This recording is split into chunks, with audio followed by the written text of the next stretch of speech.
We are just above 24 hours away from the start of the 2026 NFL Draft being held in Pittsburgh. And Steelers fans, your team has the most picks in this year's draft. It's going to be a fun next few days. We're going to be live for a lot of hours over the next 4 days. But today we are going live to answer your questions as well as to reveal my final mock draft here on this very special edition of Steelers Talk Live.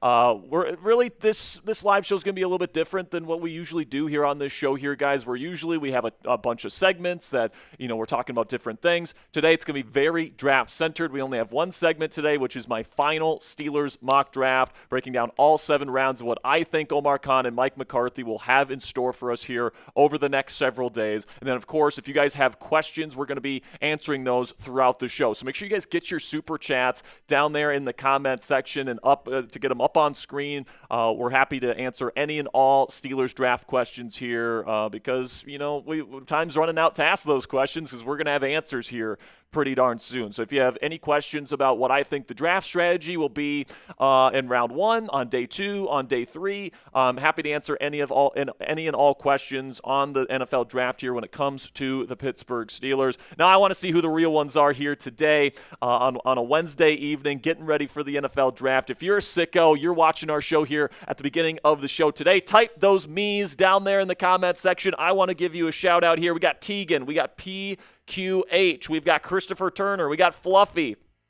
we've got Gary, we've got Christopher Turner, we've got Czar Craig, we've got David, we've got Joey, we got Rachel, we got Robert Locke in here. What's up, Rob? Good to see you. We got Hesh, we got Brian, we've got Kevin Reed, we got Eugene Payne, we've got Leon, we've got Super, Offsides Edits, we've got Chuck Dugan, Brian Johnson, Gary, Deshaun, Joey, Just Us, Tegan, Robbie.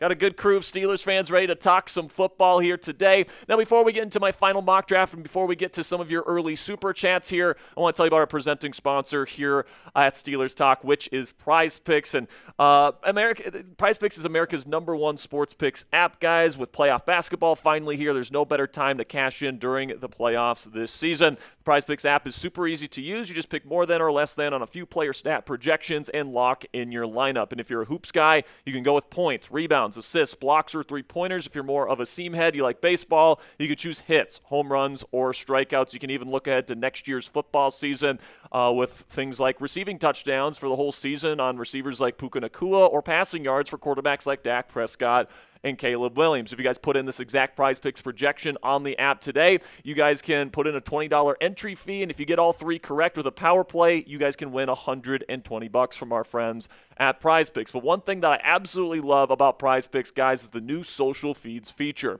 where you can share Prize Picks with your friends and copy lineups with a single click. You can actually follow me on the app at C Sperry to see all of my lineups. Download the Prize Picks app today and use code HMA when you play your first $5 lineup to receive $50 in lineups. That's code HMA when you play your first $5 lineup to get an extra $50 in lineups with Prize Picks. Click the link in the comments and description to download the app today, and a big thank you to Prize Picks for sponsoring tonight's live show. So if you guys want to skip the line and you guys actually want your question answered first, you guys can send in a Venmo or a PayPal donation.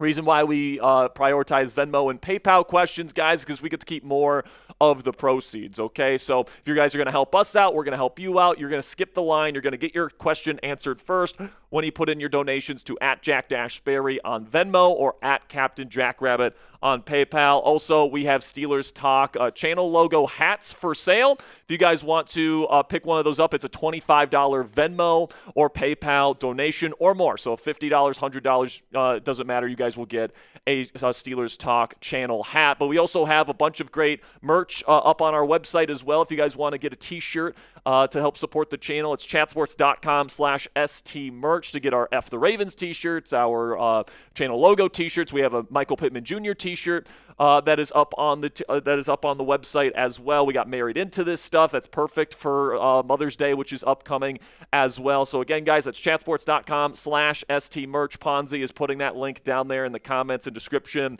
of today's show if you guys want to pick up a piece of our merch on our website today. All right, man. Well, if you guys want to get your super chats in, we will be more than happy to answer any and all questions. We already have some super chats coming in, but we've got a $20 Venmo coming in from Robert Locke here, Mr. Ponzi. So if we can get up a Venmo notification up there as soon as possible, I'd appreciate it. Rob says, who will cry first at the wedding? I don't know, man. I think Cassie will. I'm not even sure if Cassie's with us here this evening. She's visiting her folks in Minnesota, so I'm not sure if she's tuned in right now. But I think it's going to be Cassie. I'm not gonna. I'd like to think that I'm gonna hold up until at least the midway through the ceremony, but I don't know, man. The emotions might just wash over me when I see that beautiful bride for the first time. I will proudly state that I did cry first during my wedding. Just seeing my wife in her dress just was really, really amazing. So nothing against crying first at the wedding. Yeah, there's nothing wrong with it. I just think if I had to predict it, I think she's going to be the one to break first. But appreciate the $20 Venmo there, Mr. Robert Locke. And again, guys, if you want to skip the line, get your question answered first, Venmo or PayPal to get that done. $2 coming in from my man Bernard Nixon, and he says, happy draft day eve. You as well, Mr. Bernard. Next one.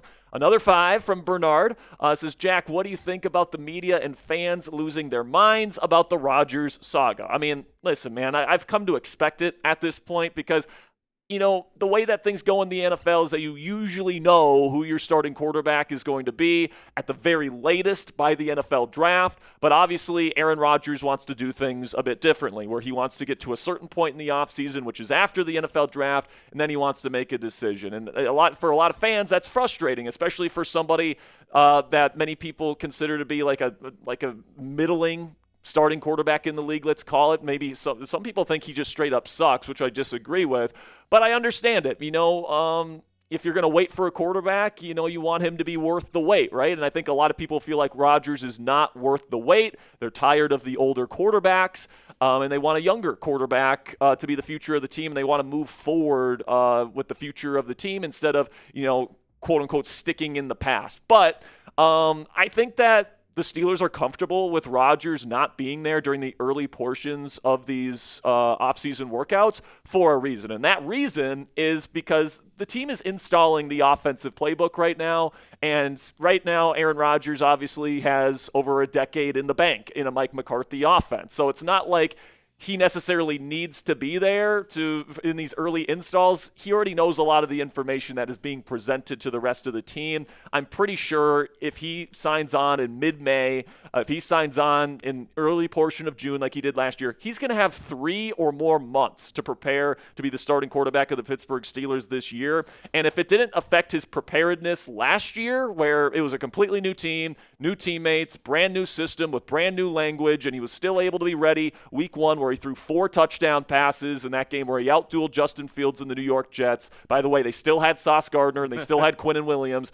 It's not going to affect Aaron Rodgers' ability to be prepared to be the starting quarterback of the Pittsburgh Steelers week 1 of next year. So I think that, this team kind of feels like, hey, Aaron Rodgers, you have until kind of this time frame. I think that Art Rooney said this week that he's kind of informed them of what he's going to be doing these next couple of weeks, and then he's going to be making a decision. He was asked if he expects Rodgers to make a decision by OTAs, which begin on May 18th, and Art responded, you'd be warm. So it sounds like that they're expecting a decision by May 18th or somewhere around there, but honestly, at this point, it could take until early June again, and I'm not going to be too worried about it if I'm being completely honest with you guys. The Steelers feel like there's a really good chance that he returns because he's having weekly conversations with Mike McCarthy. Mike, in his press conference this week, sounded very Well, he was definitely laying it on thick that Rodgers knows what's going on in the building, and like he's a part of the offensive planning for the year and all this different stuff. Like he was saying stuff like, oh, whenever he decides to get here, he's going to be fully prepared to go. So that tells me that like Rodgers is fully involved with the planning of what the scheme is going to look like this year, and they expect him to be there eventually, even if they don't have full 100% confirmation from Aaron Rodgers yet. And I'll say this, Sperry, you don't have weekly conversations with someone who's not going to be a part of the team.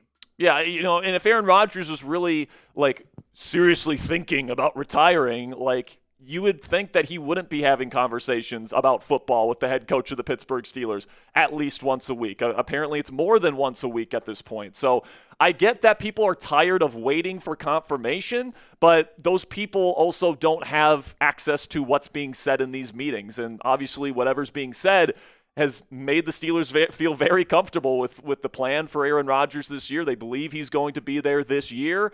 And I think that we'll probably see the Steelers add a quarterback in the draft here this week. But I think that, Rodgers will be back, and you're going to have a couple young quarterbacks to maybe develop, and Mason Rudolph will still be here likely. So I don't think the quarterback situation is as dire as people want to make it sound like. Like, people make it sound like the Steelers have no idea who their starting quarterback's going to be next year. It's like, yes, they do. Like, they feel 95+% sure Rodgers is going to be there. And I think that has been their plan all offseason, and it sounds like they're going to get the quarterback that they want to lead this team from the very beginning. If they didn't feel like they were confident in Rodgers coming back, they would have probably pursued one of these guys earlier in free agency. Yeah. Whether that be Malik Willis, Kirk Cousins, or someone else of that matter. Even then, they would have found something out. So we got a video here, or we got a Venmo here from Chase Jackson. $2 from Chase Jackson. Appreciate the $2 Venmo there. Chase, he says, I watched your video today. Oh my goodness. Okay. Venmo is being weird. I watched your video today where you said Denzel Boston is more of a fit as a wide receiver where you can move him, DK and Pittman around. But I thought you said a while ago that Denzel Boston, where is this? Why can't I see the whole message? It's like cutting off. Pretty sure leading on to, like you said earlier, he wasn't a fit or something. Oh, it has a limited route tree. DK, I also want Omar Cooper Jr. I can't read the whole Venmo for some reason. F Venmo in the chat right there. Sorry, Chase. I'm trying to find your.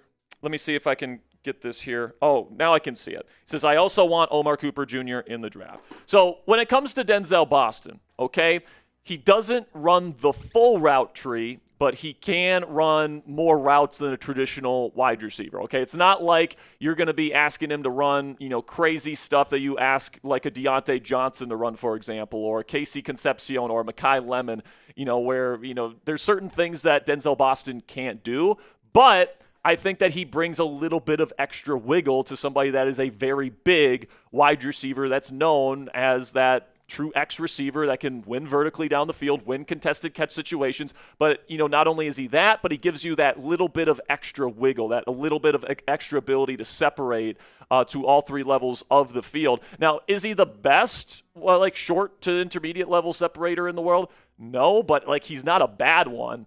And I think that he reminds some people of Nico Collins from Houston. He's a little bit taller than Nico is. So maybe he's even a better version, even though Nico is a really, really good wide receiver.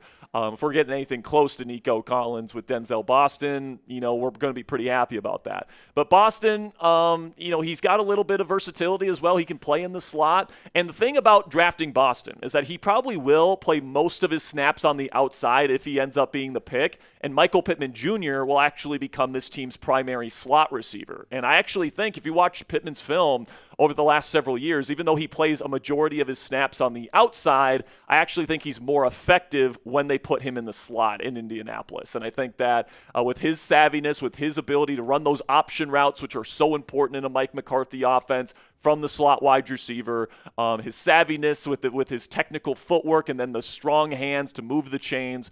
If you get another outside receiver here in Denzel Boston, and you force defenses to deal with both DK Metcalf and Boston on the outside, two vertical separators that have really big bodies and can go up and make tough catches. It's going to open up a shit ton of stuff for Michael Pittman Jr. in the slot. And then in the situations where you want to go with a smaller slot receiver, you got Roman Wilson. Now, you might be rolling your eyes at me here, Roman Wilson, here we go with Roman Wilson again. The previous administration here, the previous coaching staff, tried to make Roman Wilson into an outside wide receiver. A large majority of Roman's snaps the last 2 years, the ones that when he's actually played, he's been an outside receiver. They haven't put him in the slot all that often. And I thought coming out of Michigan, he was a slot-only type of wide receiver. All right, I don't think that he has great feel on the outside. I think that he can get jammed when he's in when he gets press coverage. I don't think that he's an outside receiver. I think he's a slot technician, and I think in an offensive system here where you could play bully ball with 3 big wide receivers and 11 personnel all the way through to you can put Roman Wilson in the slot as a smaller, shiftier type of wide receiver. I think that gives this offense versatility if you decide to go that route. Now, that doesn't mean that the team shouldn't or can't or won't go with Mekhi Lemon. It seems like the Steelers really like him. And I think Lemon, even though he was primarily a slot receiver in college, I think he has the skill set to be able to play on the outside as well. And I think that you can still do a lot of things in terms of the versatility with the offense with a Mekhi Lemon. But with Lemon, I think you're going to have to trade up, and trade up obviously requires draft assets. With a guy like Boston, I think that there's a good chance he's still there at pick 21. So if you really like Boston as well, and you're planning on taking a guard that you might have to, maybe move around some picks on day 2 to make sure you get one, it might make more sense for the Steelers to just stand pat at 21 and get Denzel Boston. Now, here's the thing, though, Ponzi. The Steelers have shown more interest to Denzel Boston and Mekhi Lemon than any other potential first-round prospects this year. They were the only 2 projected first-round picks to get both a top 30 visit and a combine formal. Okay, so right now, I would say the 2 most likely, highest priority wide receiver targets for tomorrow for the Steelers are Mekhi Lemon and Denzel Boston. Now, maybe Omar Cooper Jr. is in that discussion as well, because Adam Henry, the wide receiver coach here in Pittsburgh, he knows Omar Cooper Jr. very well. He was the wide receiver coach at Indiana. He helped recruit him to Indiana, okay? So maybe they feel like they kind of know what Omar Cooper Jr. is all about. They didn't need to bring him in for a top 30 visit. So I think Omar Cooper Jr. is in that mix as well. And I would say right now, guys, if the Steelers take a receiver tomorrow, it's going to be either Mekhi Lemon in a trade-up situation, Denzel Boston, or Omar Cooper Jr. That's my read on it right now. I think those are the 3 receivers that are probably the most likely to be taken by the Steelers tomorrow. Good question, Chase. I really think, if you're going to trade up, it's probably going to have to be before 13. I think the Rams, if they really like Mekhi Lemon, I kind of do think they do. Yeah, the Rams have hit every step along the way with Mekhi Lemon. Yeah. And I feel like with Puka Nacua having some injury stuff in the first few years of his career, Devontae Adams is in the final year of his contract there in LA. It just makes too much sense. It kind of feels like they're going to go receiver at 13. Now, maybe, and I've thrown this out there, I think if there's a team that trades up into the top 10, in the latter portion of the top 10 for Jeremiah Love, I think that team will be LA. Yeah, so there's a world, though, if Mekhi Lemon does fall down the board because the Rams do trade up, probably can get him at 14, 15? 15, you can trade up with Tampa, get him before the Jets can take him at 16. I really feel like Tampa might stick and pick, though. They really need an edge rusher. Mesidor's there. Yeah, but I think there's a decent chance Mesidor could make it to 21, though. Yeah, that's true. That's very true. I think, ultimately they have the assets to move up to 15. I don't really want them to move into that top 12 range. I just think you're giving up way too much, and they've already said that they want 10 picks in this draft. Yeah, it's definitely going to be an interesting tomorrow here. We got a Venmo here, another Venmo here from Joshua Korsnitz. So that's Korsnitz. Korsnitz. I hope I'm saying that right, Josh. Says, if you had to pick between offensive line or wide receiver, which would you take? What's that? What amount was it? What was it? What amount? Oh, $2. Okay. $2 from Josh. Says, if you had to pick between offensive line or wide receiver, would you take first realistically and unrealistically? Realistically, I think wide receiver is the better bet, because I think here's kind of how I would describe it, Josh. I think the Steelers will have a short list of offensive linemen that they won't say no to, especially at 21. They might even consider trading up for him if they get the opportunity to do so. I think that short list includes Francis Malinoa, who probably won't be there, even in a trade-up situation. He's probably going to go really early. Spencer Fano, honestly, probably in the same conversation. He's probably going to go in the top 15, top 14 picks somewhere in there. Venga Iguane from Penn State. I think there's a chance he could go anywhere from, 10? I think he could go at 14 to the Ravens. I think he could go 16 to the Jets. I don't think Venga Iguane's falling to number 21. And then another one that could be on their short list, maybe not, is Caden Proctor. He's been crushing the pre-draft process. He has lost over 30 pounds, and he's got good hand placement. He really showed some pretty decent foot speed at the combine and at his pro day. He's been a riser, man. I wouldn't be surprised if the Steelers really like him, especially as a guard prospect, because the foot speed thing, if you don't have fast feet, if you don't have quick feet to handle speed on the edge, you can't be a tackle. But, if you got hand placement, if you've got an anchor, if you got power to your game, Caden Proctor has all those things. That's the makings of, a really good left guard in the league. And, if the Steelers really want to go offensive line and Proctor is still there, it's between 15 and 19, they want to move up to get him, I could see that. I could also see the Steelers sticking and picking Caden Proctor if they like him. So, I could see those guys being on the short list there for Pittsburgh.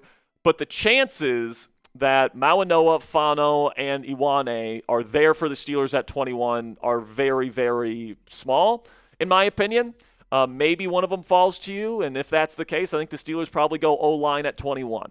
But I don't think, they're going to take a look at all these true offensive tackles that they haven't met with throughout the process here, and they're going to say, we're going to take Monroe Freeling at 21. I don't think that's going to be the case because they haven't met with Monroe Freeling at all during this process. So, I feel like you got to have at least a top 30 visit or a combine formal meeting to be in contention for this first-round pick.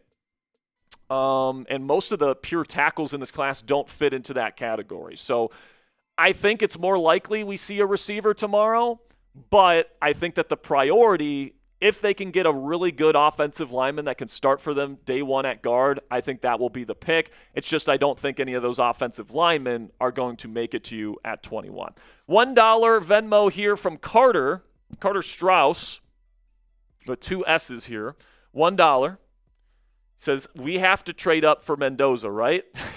I mean, listen, man, if the Raiders are open for business, I'm willing to think about it, but it's not happening, as we all know. All right, back to the Super Chats here. Appreciate Carter for the $1 Venmo. Again, if you want to skip the line and you want your question answered first, Venmo at Jack Sperry or at Captain Jack Rabbit on PayPal. $5 from Justin Yankuski. Says, if NFL and ESPN quote-unquote experts are right and we draft an edge first round, I'm a crash out. Only answer is offensive line or wide receiver. And I'll say this. Steelers take an edge rusher in round 1, even though they really haven't met with any throughout the entire process. I think the only edge rusher they have had, I think it was a formal combine meeting with, was LT Overton from Alabama, and he's expected to be a mid-round pick. So, listen, man, I've heard people say tight end for the Steelers. That's not happening. I've seen people say quarterback with Ty Simpson. I mean, everybody on ESPN is like, oh, the Steelers got to take Ty Simpson. Didn't have a top 30 visit with him. I'm pretty sure the Steelers are going to want to go through the whole process if they're going to make that kid our next franchise quarterback. And I really do think a lot of this edge rusher,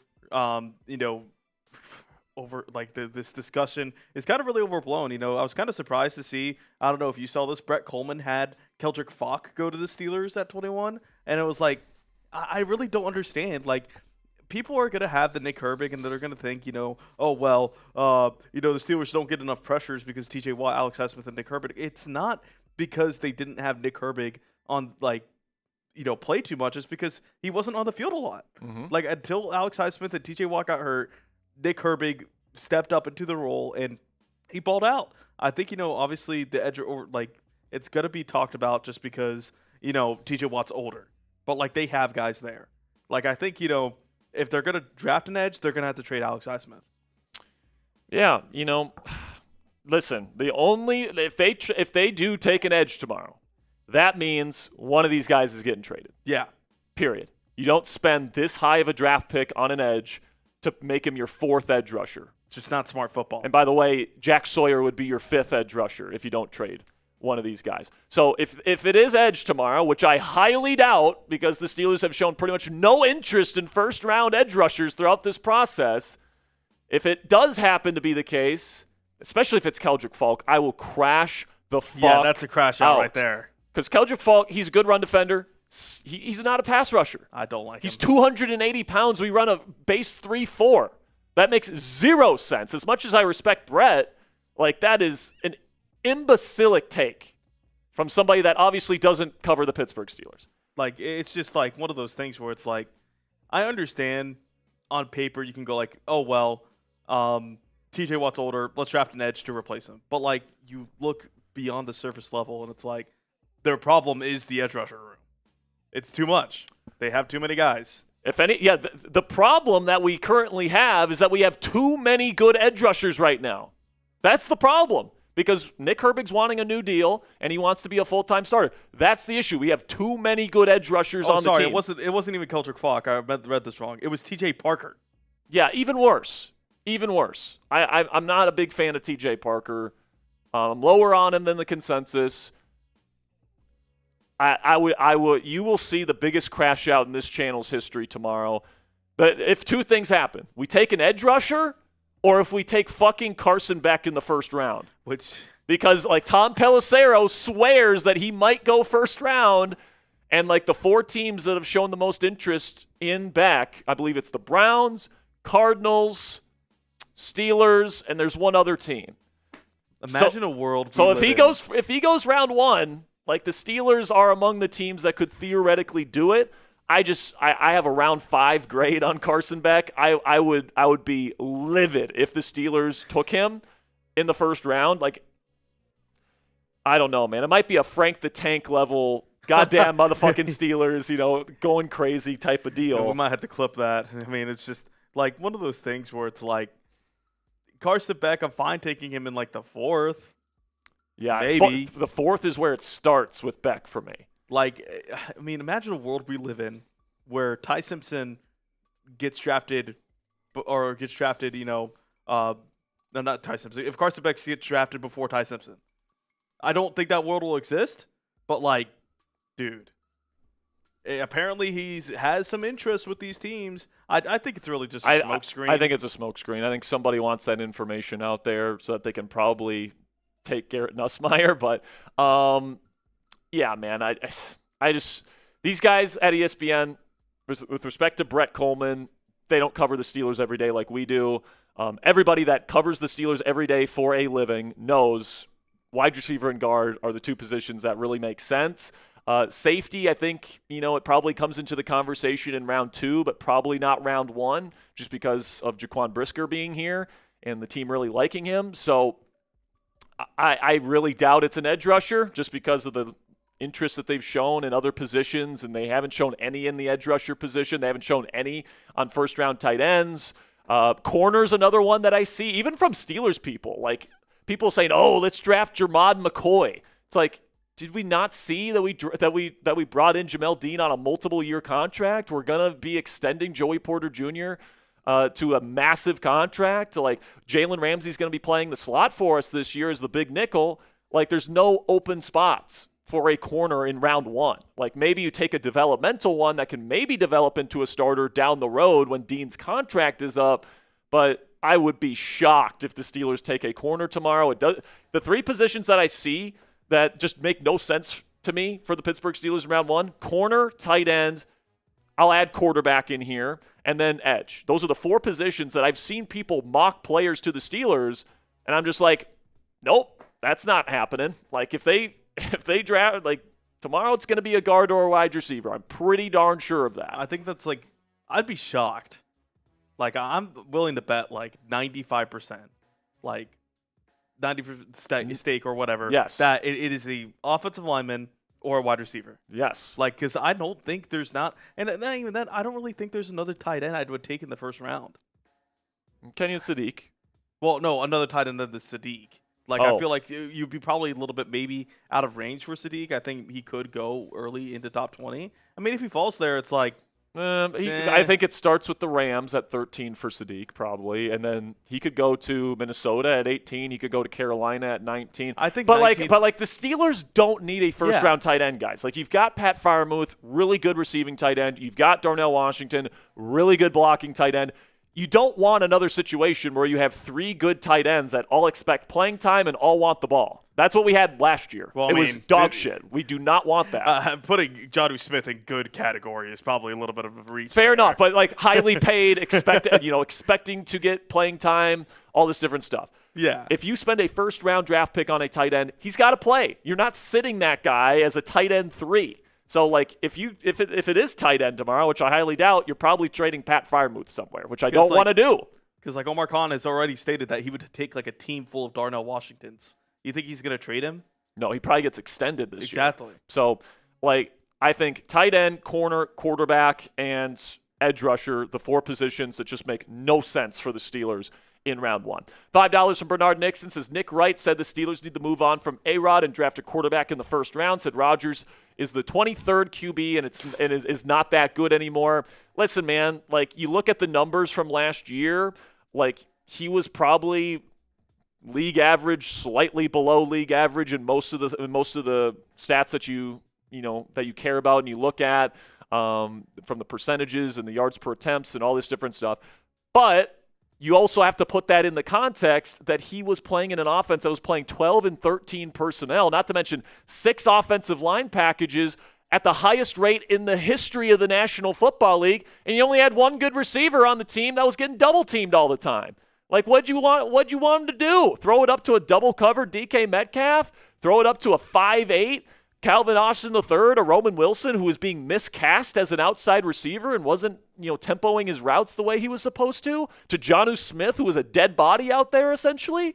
Like, can't throw it to Pat Freiermuth, who's on the bench too much. What was the expectation for Aaron Rodgers last year in terms of the downfield passing? I don't think there was many quarterbacks in this league that would have been an efficient downfield passer with the surrounding cast that the Steelers had last season. So, like, I'm of the opinion that Rodgers played a really smart brand of football last year, given the situation and the players he had around him. I think he played to the strengths of the team last year. And as a result, he took a team with a bottom 3, maybe the worst wide receiver room in the league, to like 15th in points per game. That's above league average, all right? They were around league average in like success rate and EPA per play and all the team offensive metrics that you look at. I think that's Rodgers avoiding sacks, being good in the red zone, taking what the defense is giving him, all that different stuff. And if you give him a legitimate wide receiver trio, which has already started, you have Michael Pittman Jr. in the building now. This wide receiver room is already better than it was last year. Then you inject a Mekhi Lemon into that. You inject a Denzel Boston into that. You inject an Omar Cooper Jr. into that. You inject a Jeremy Bernard into that group. And then you have Pat Freiermuth playing more. You don't have Jonnu Smith as a dead body out there getting the most tight end snaps on this team. You got Darnell Washington, hopefully fully healthy for an entire season. Like, Aaron Rodgers is going to be better in year 2 than he was in year 1. I think pretty easily. Am I crazy here, Ponzi? Like, I feel like I'm taking crazy pills here because everybody just thinks that Aaron Rodgers will be exactly the same and have the same exact production as he had last year, even though the surrounding cast, the scheme, everything should be better. The only thing that's maybe worse and something that is going to hurt is that he won't have Kenny Gainwell, who was a big part of this offense last year. But you bring in Rico Dowdle, Jalen Waddle's still a really good receiving running back, got still 2 really good tight ends. You're going to have a much better wide receiver trio this year. Better offensive play caller. Like, the 2 ways quarterbacks get better, guys, from a production standpoint is A, the quarterback develops, which obviously isn't happening for Rodgers at this point. Like, he's in a vacuum, he's not going anywhere in terms of the player that he is. If anything, he's going down. But the other way is that the surrounding cast gets better. That's why Tom Brady was so much more productive in Tampa at age 43 in 2020 than he was in New England when he was age 42 in New England. Like, if you get better surrounding cast, the quarterback plays better. It really is that simple, guys. I still think Rodgers can play at least a top 15 level, maybe even like a top 10 level if, the offense is good enough around him. $2 Venmo here from Chef Plum. He says, okay, this is another one that's getting cut off here, so I'm going to go to this. It says, what up, boys? There will be no QB in round 1. Art Rooney said so a couple days ago. 2, I think you have to go wide receiver first. Top 10 O-line last year. Currently only have 2.5 receivers. LOL. 3, A-Rod is the best choice. Listen to the homie Jack. He is right. Thanks, fellas. Chef Plum, I appreciate you, my friend. And yeah, Art Rooney did say in an interview earlier this week, Ponzi, or maybe it was late last week, we're not taking a receiver in round 1. You know what they were talking about on ESPN the next day? Should they draft Ty Simpson in round 1? It's unbelievable. It's like the media just doesn't listen to what the Steelers are telling them. Now, obviously, people will say, oh, maybe they're smoke screening people and they're trying to make it seem like they don't want Ty Simpson. They didn't have him in for a top 30 visit. Like, you can make an argument that the Steelers should take Ty Simpson, which is what they've been doing, but like to say it's a realistic possibility, I just don't see it at this point. And I'm with you, Chef Plum. I think that wide receiver would be great in the first round. My only fear, though, Ponzi, is what if you get a receiver in round 1, and then by the time you're picking again at 53, all the guard prospects that you like are gone? Because that's a possibility. You know why you have all these picks, though? You can trade up. You could trade up and go get your guy. But what if it's a situation here where like Pregnon goes late first, Basantis goes early second, and then you try and trade up for a guy like Rutledge, for example, but then somebody else takes him, and then you're fucked, and you don't have a starting left guard next year. Like, you know, that's why I mean, I still feel like there's enough guards to go around. I feel like that. Like, after Pregnon, Basantis, and Rutledge, who do you have a high level? I don't have a ton of confidence in Dunker. Like, I feel like it's fine. He's very tall. Yeah. Like, guards, if you don't know anything about, you know, differences between what you want in a tackle versus what you want in a guard, guards, you want them to be more compact. You want them to almost be shorter because you want them to win the leverage battle. Jennings Dunker is built like a tackle, and he sucks at tackle. Like, I feel like, you know, you have enough, like, maybe even argue like a just trying to think like, of, listen, like, I love his demeanor. Like, he is a powerful run blocker, but he's on the ground a lot. His balance is not fantastic. I don't know, man. I feel like he's built more like a tackle, and there's a reason why we're not talking about him as a tackle, and it's because his technique sucks in pass protection as a tackle. Who at that point you'd probably have to pick a guy who you feel comfortable kicking inside to guard, and who is meeting that criteria. I'm telling you, after Rutledge, it's a big drop off. Yeah, it's a big drop off in terms of guys that you would trust to be your starting left guard next season. Which is why, by the way, I think if there's an opportunity to get a really good guard tomorrow, they're going to take it. See, because getting a day 2 receiver is easy. Day 2 receiver, you can easily get a Jeremy Bernard, you can get an Elijah Surratt, you can get a Skylar Bell. Like, you can get a legitimate starting wide receiver 3 on day 2 of the draft this year. That's easy. But, you know, I think if you take receiver in round 1, you are risking missing out on the day 1 starters at guard. And I really do think that if you notice the runs already coming for the guard, you try to trade up as much as you can. Like, I get on the phones. I agree with that. But then there's the situation where, you know, teams just keep sticking and picking, and nobody wants to trade down at that point. And then somebody else takes Rutledge, and you're fucked. Yeah, because like once it gets, that's the nightmare scenario. The nightmare scenario. Once you get past Rutledge, like, it kind of does get a little bit fucky right there.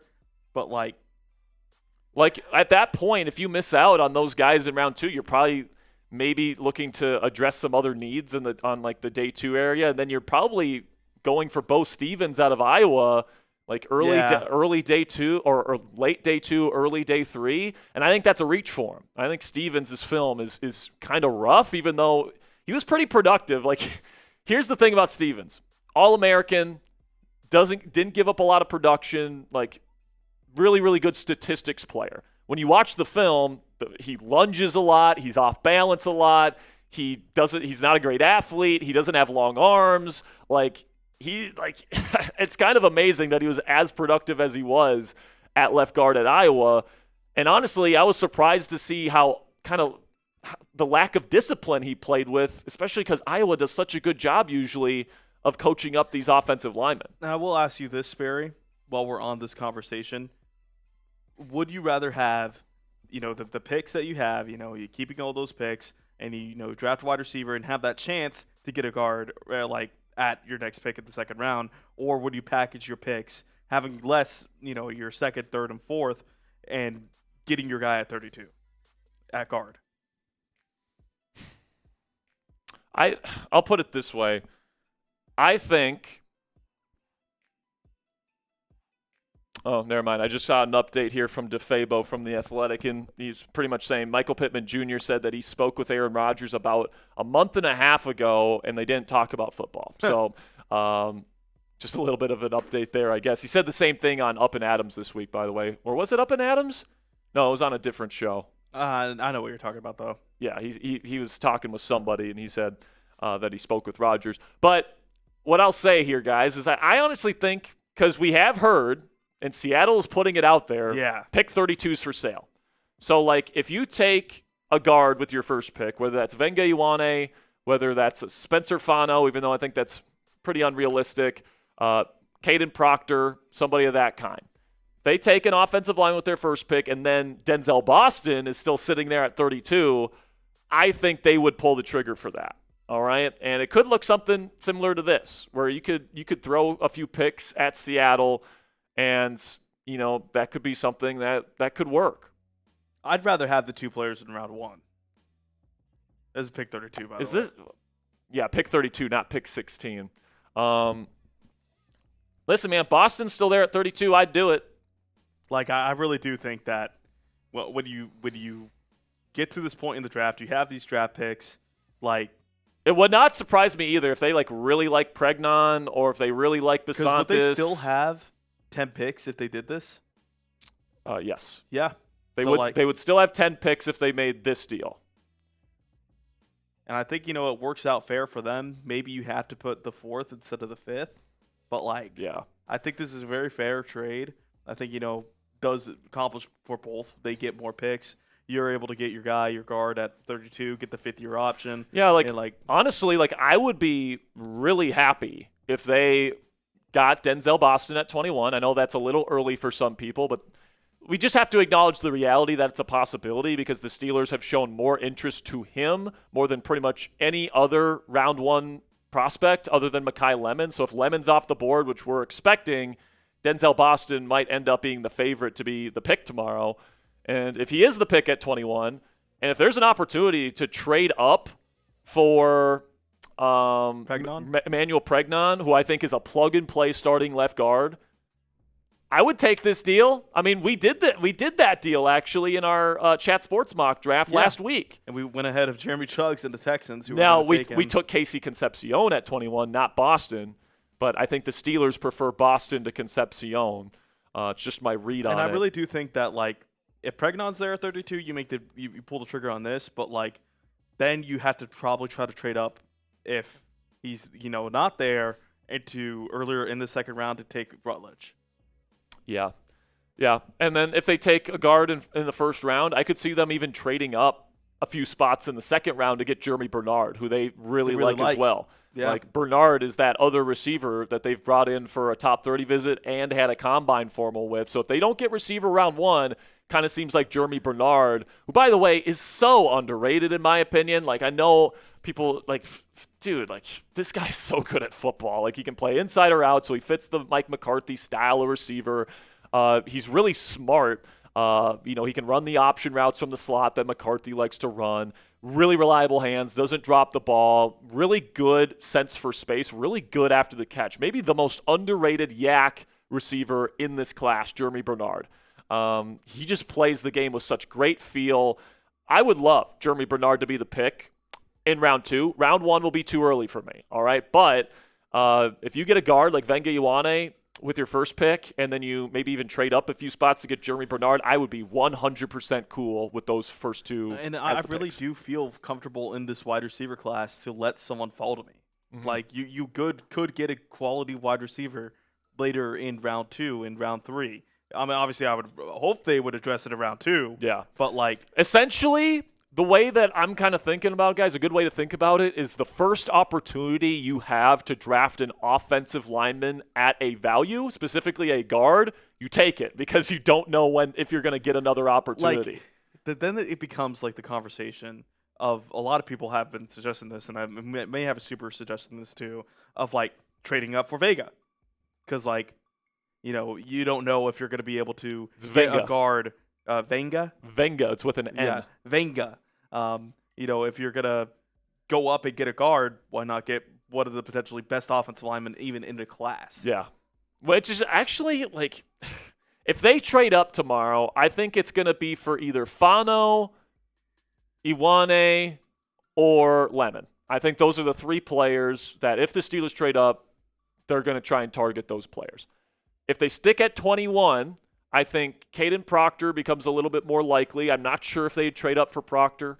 Maybe the Browns love him. Maybe they would, but I don't know. And then Cooper Jr. and Boston enter the chat. I think between those, how many prospects did I just list? Six? Six.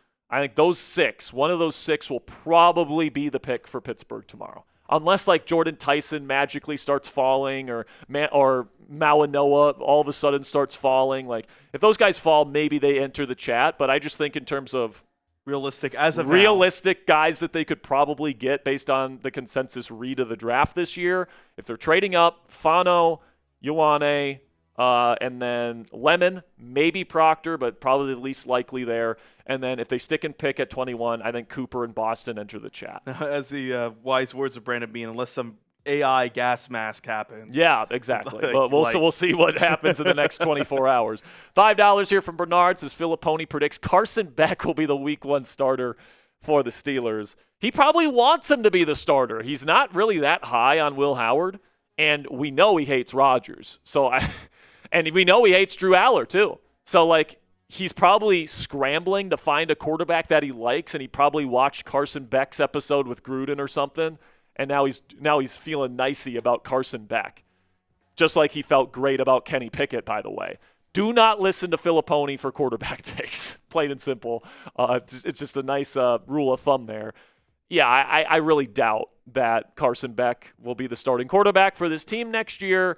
Is there a less than 5% chance that he could be? Sure. Like maybe they take him in round 4 or 5 and Rodgers all of a sudden pulls the rug out from under us and, they don't have any opportunity to get another quarterback and he beats Will Howard out in camp.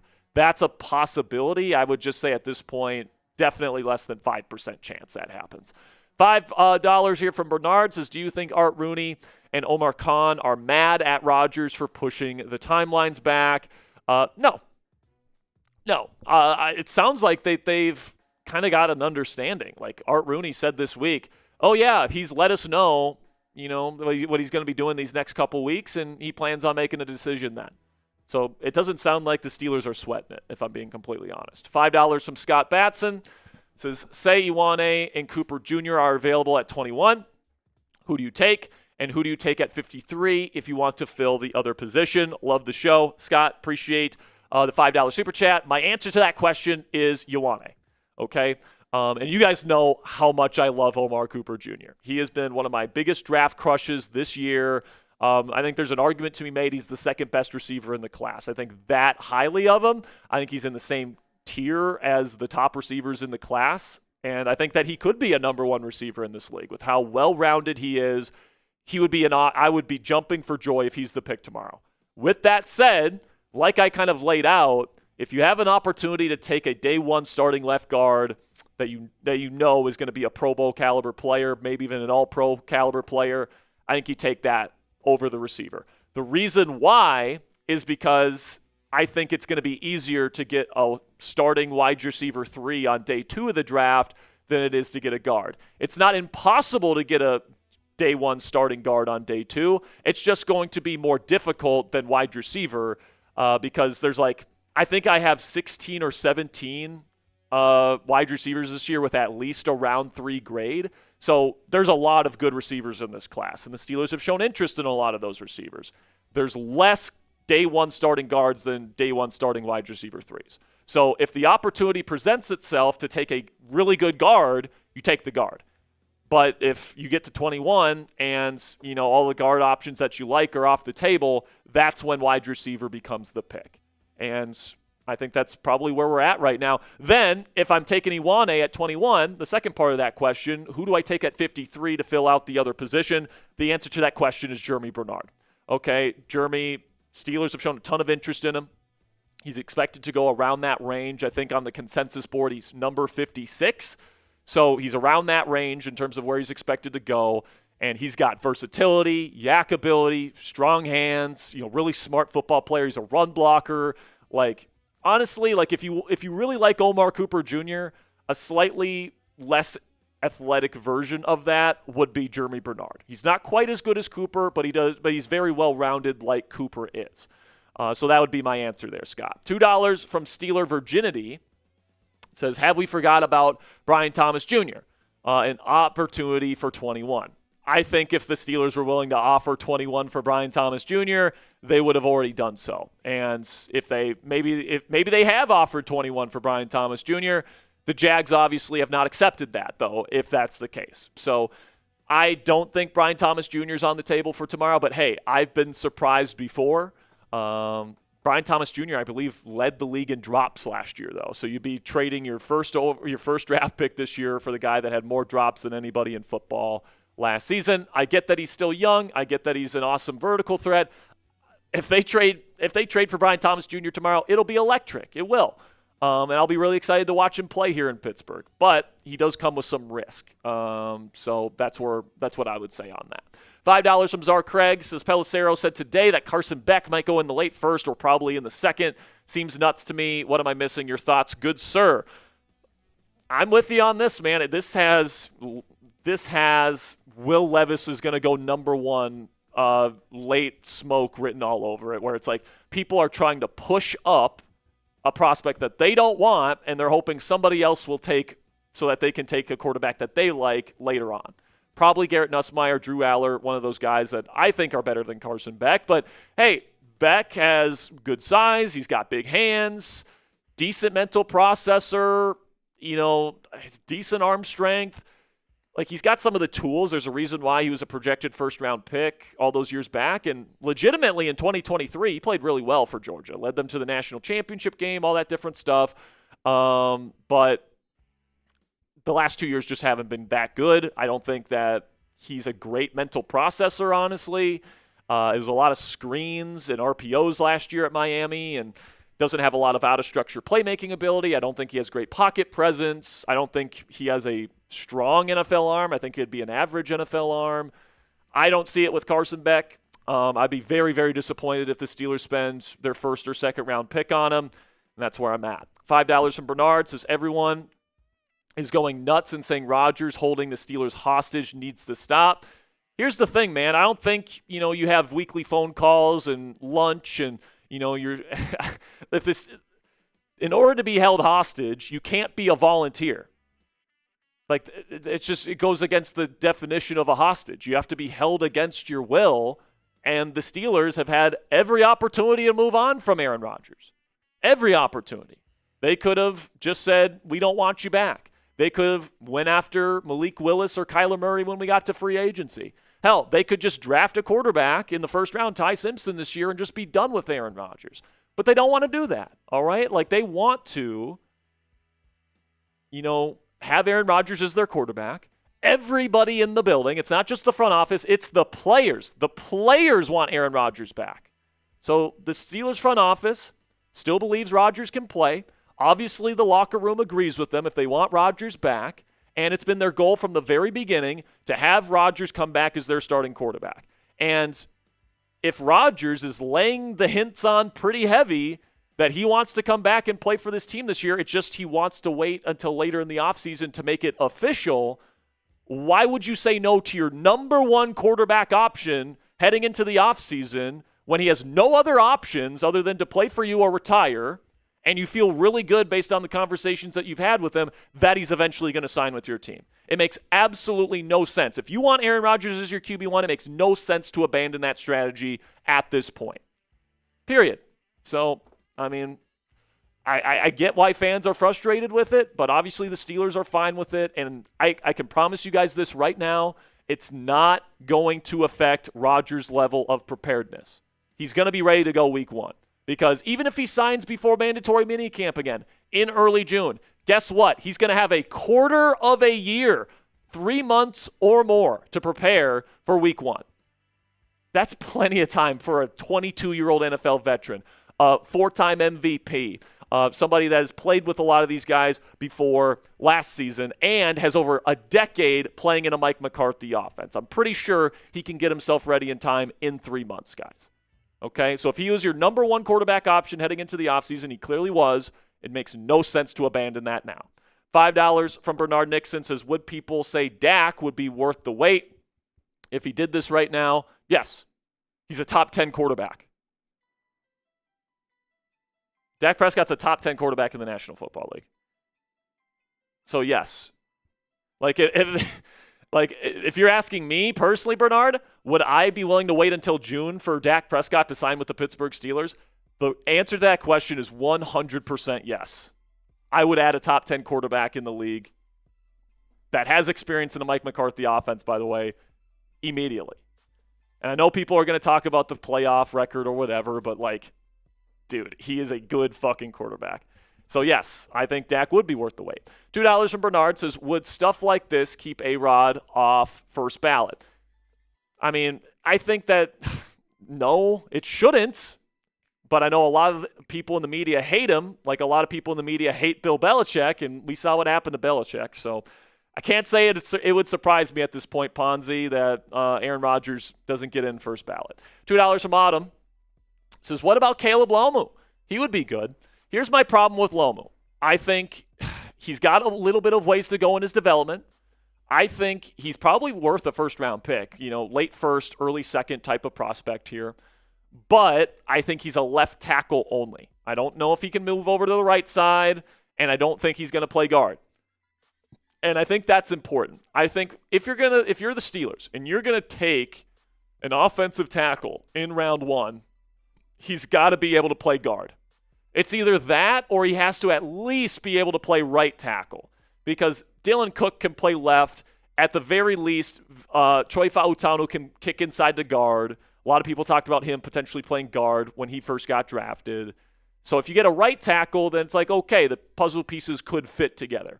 But with Lomu, it's are we really going to move Dylan Cook to right tackle and move Fautanu to guard? Because it's not like Lomu's going to play guard for us. You know what I'm saying? So I don't think Caleb Lomu's on their radar, Autumn, if I'm being completely honest with you. Haven't had a top 30 visit with him. Didn't meet with him at the Combine. Usually the Steelers need to have at least one of those if they're going to spend their first-round pick on a player. So I would say Caleb Lomu has a very low chance of being the pick tomorrow, but you never know. $5 from Rival. It says Seattle wants to trade 32 for picks. Should the Steelers be interested? If the right player is there, absolutely. Now the question is, who are the right players? And I think, honestly, that's where Casey Concepcion enters the chat for me, Ponzi. I think that could happen. They met with him at the Combine. So I think that would be more likely if you want Casey Concepcion.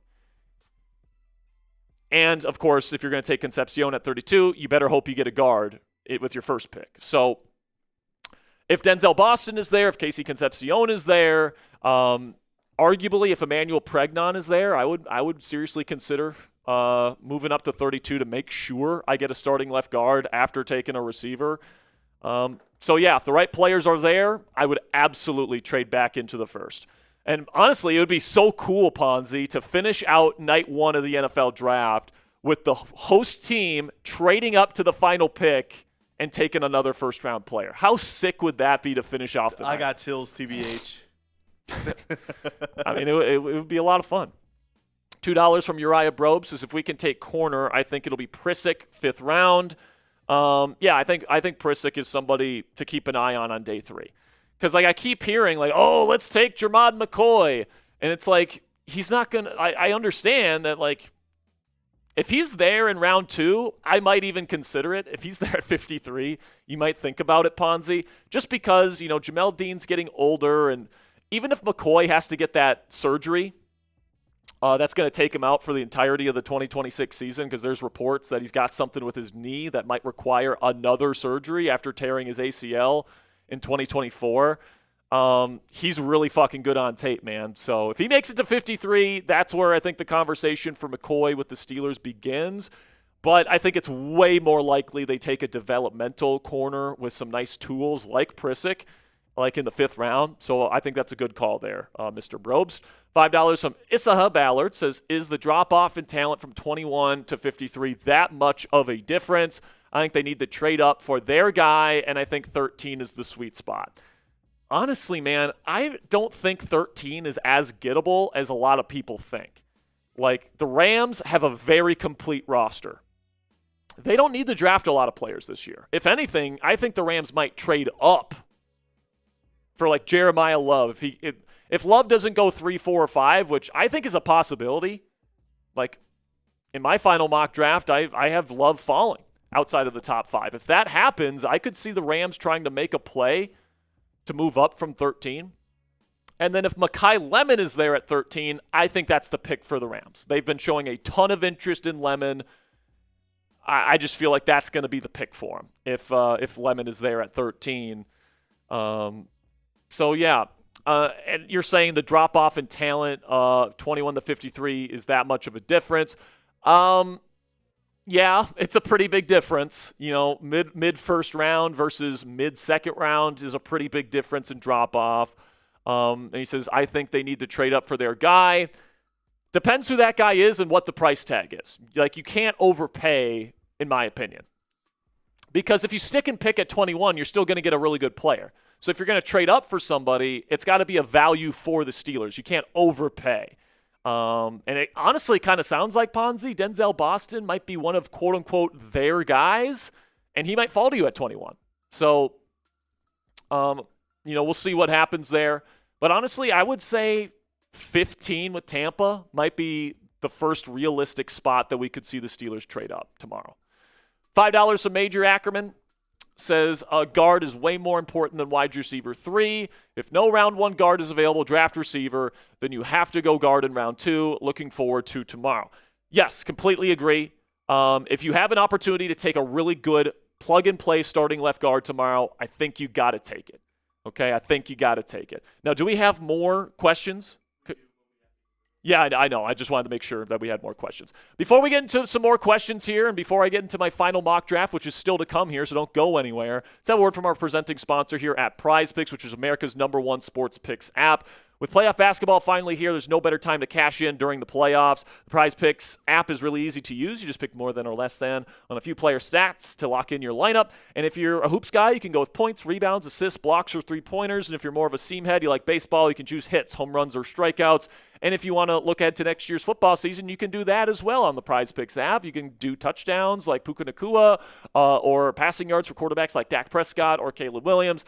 A $20 entry there will get you $120 if you get all 3 of them correct in a power play here. So one thing that I love about the new social feeds feature is that you can share Prize Picks with your friends and copy lineups with a single click. You can actually follow me on the app at Sperry to see all of my lineups. Download the Prize Picks app today and use code HMA when you play your first $5 lineup to receive $50 in lineups. That's code HMA when you play your first $5 lineup to get an extra $50 in lineups with Prize Picks today.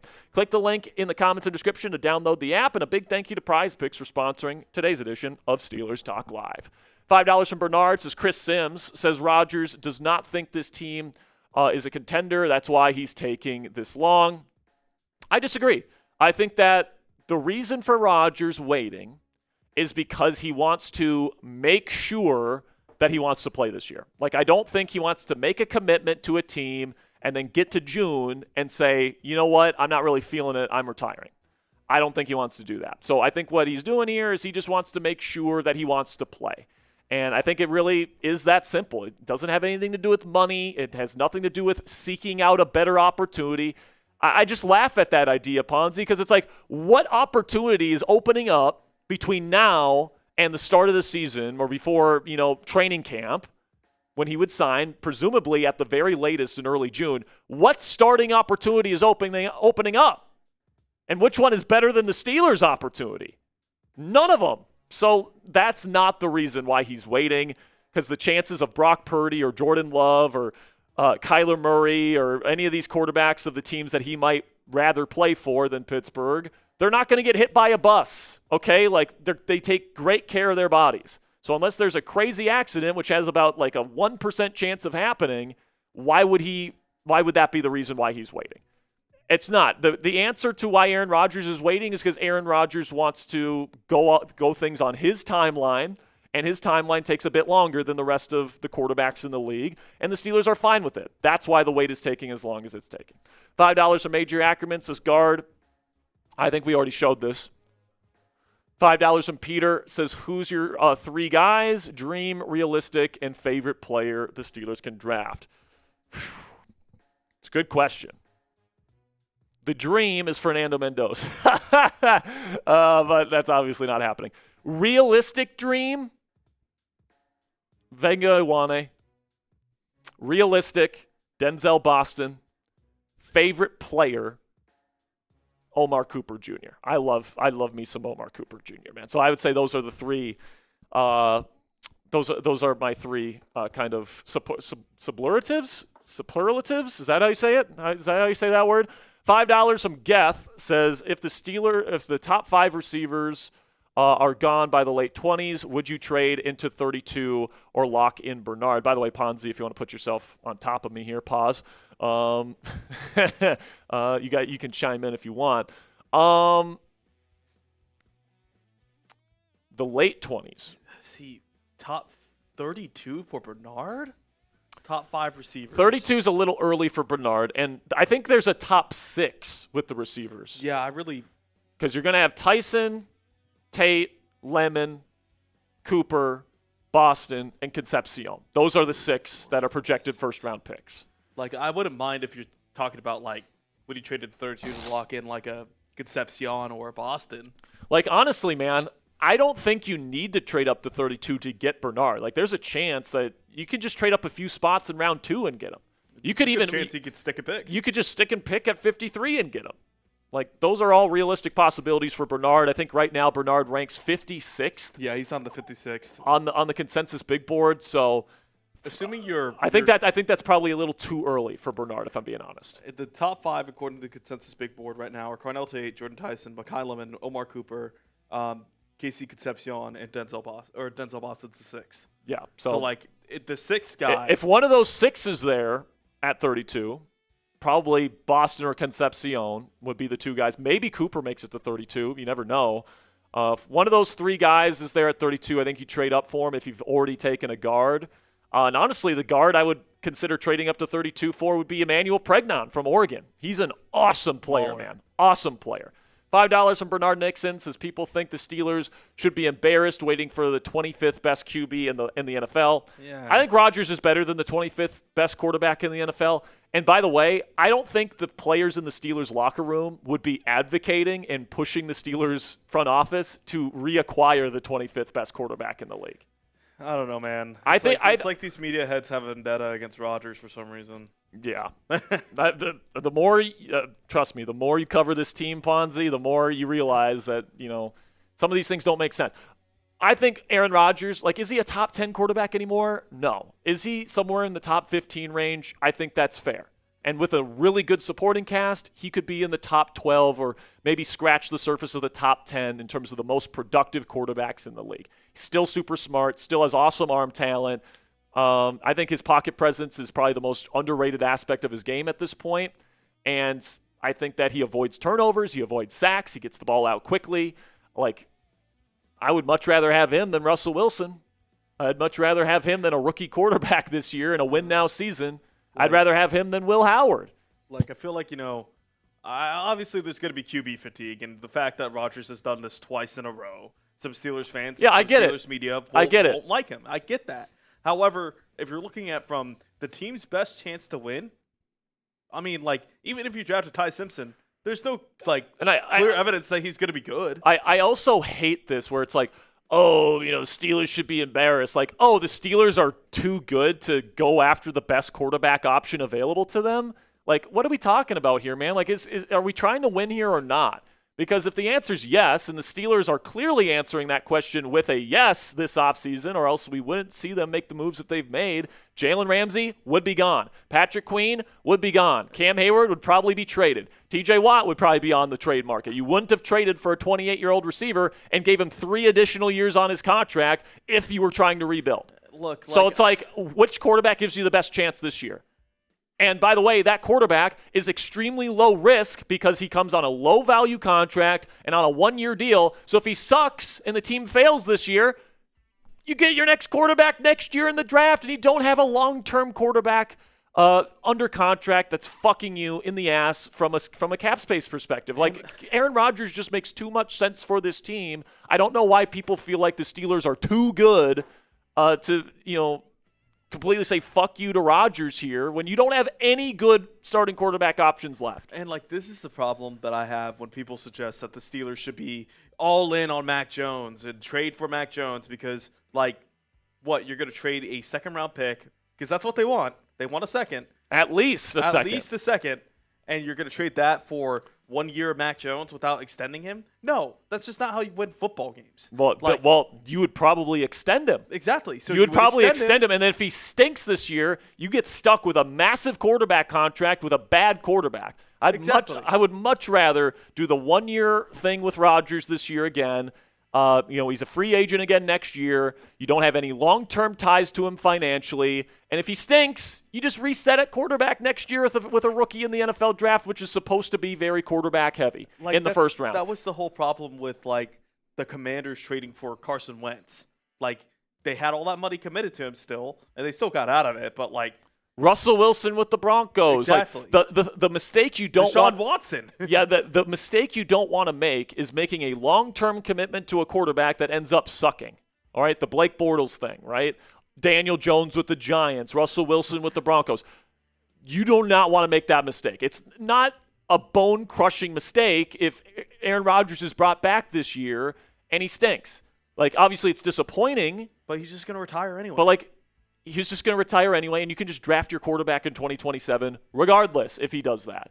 But, the upside of an all-time great quarterback with a better supporting cast around him, hopefully the defense takes another step as well, finding his mojo again, that is the highest probability that the Steelers can be a legitimate title contender this year. All right? And that's what the Steelers are trying to do.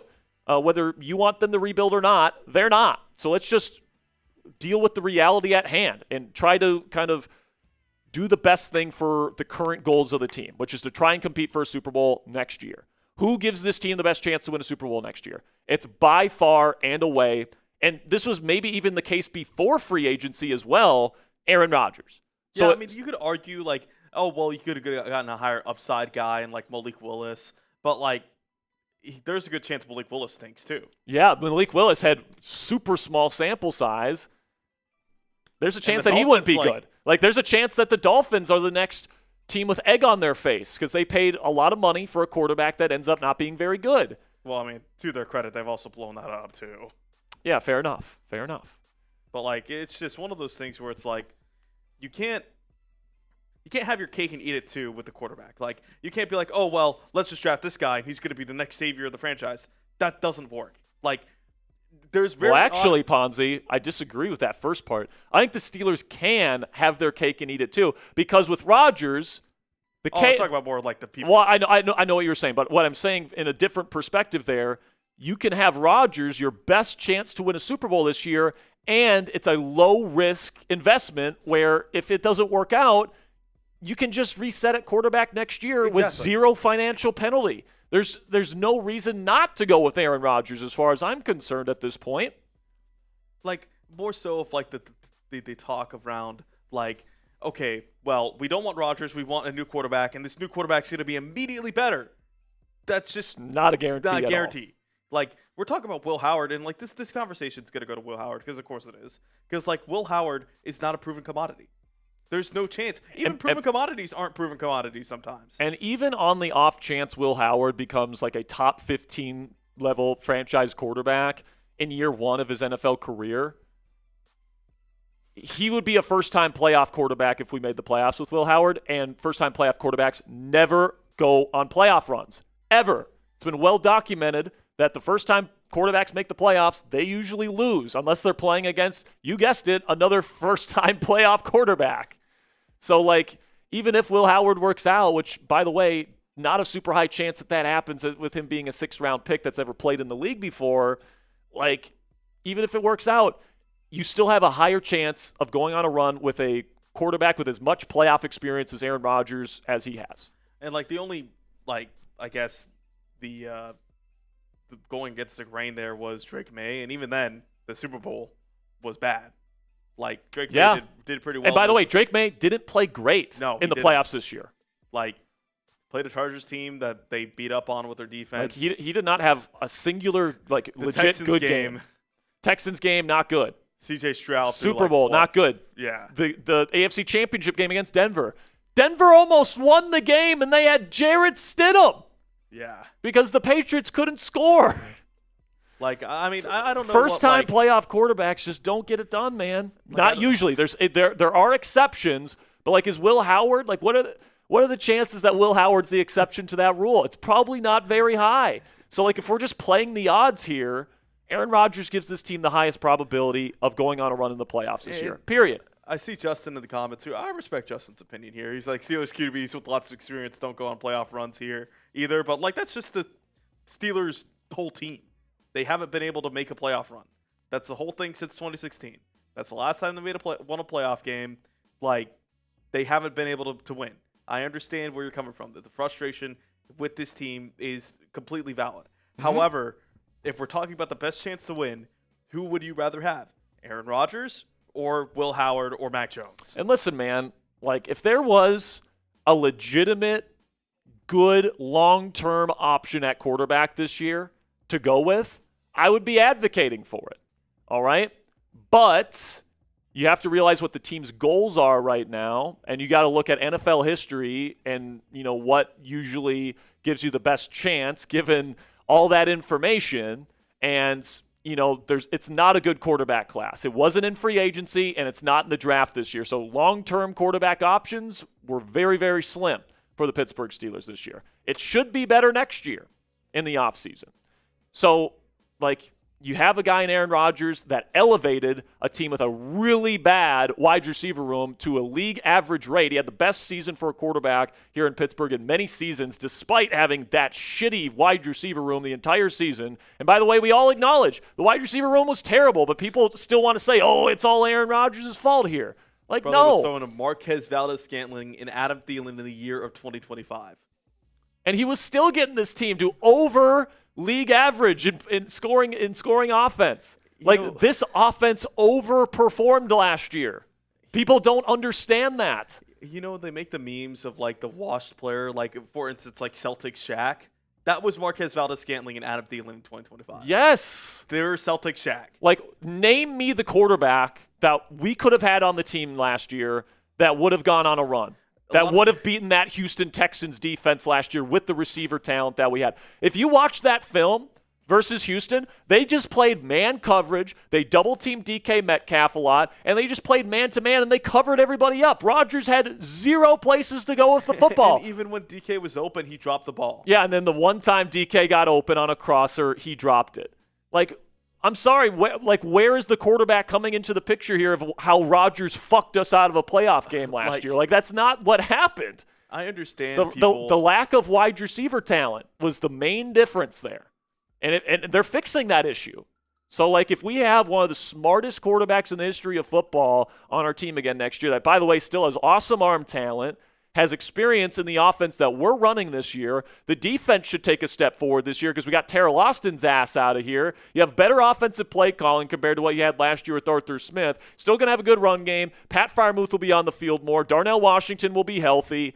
Like, tell me where, like, this doesn't, like point to Aaron Rodgers having a better season and this team winning 11 or 12 games next year. Like, I genuinely think that that's a possibility if the Steelers stay healthy next year, and people just want to throw out that possibility for a 6th-round, quarterback here in Will Howard that hasn't played a down in the preseason yet. I get people want a young QB, but, like, look at Kenny Pickett. Yeah, like, the thing about young QBs, guys, is that you got to invest in them in the right time. And I don't know if now's the right time. It's a win-now kind of situation. Cam Hayward, Maybe he has 2 years left, and the team wants to get him a Super Bowl before he retires. Who gives you a better chance to win a Super Bowl here this year, Aaron Rodgers or Will Howard? It's a very simple answer to me, and I think even Will Howard would tell you Aaron Rodgers gives this team a better chance to win a Super Bowl this year. I'm all for Will Howard getting QB1 reps in these practices. Absolutely.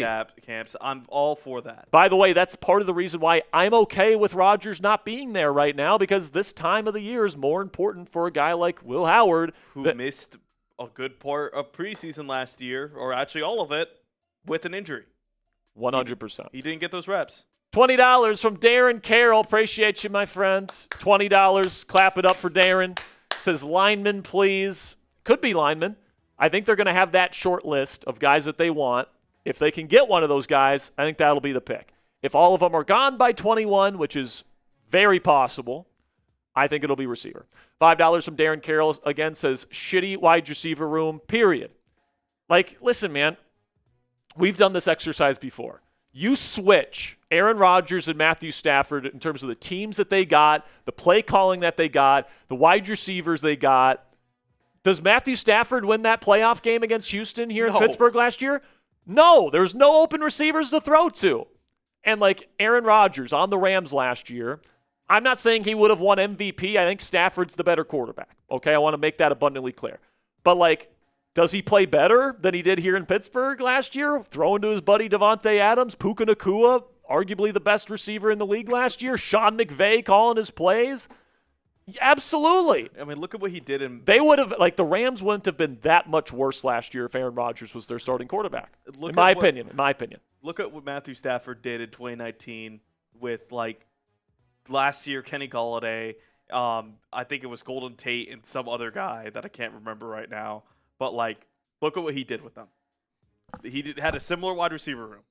And it wasn't much better than what Rodgers did last year with the Steelers. I'm telling you, man, you have a good quarterback with a bad wide receiver room, especially if that quarterback's non-mobile.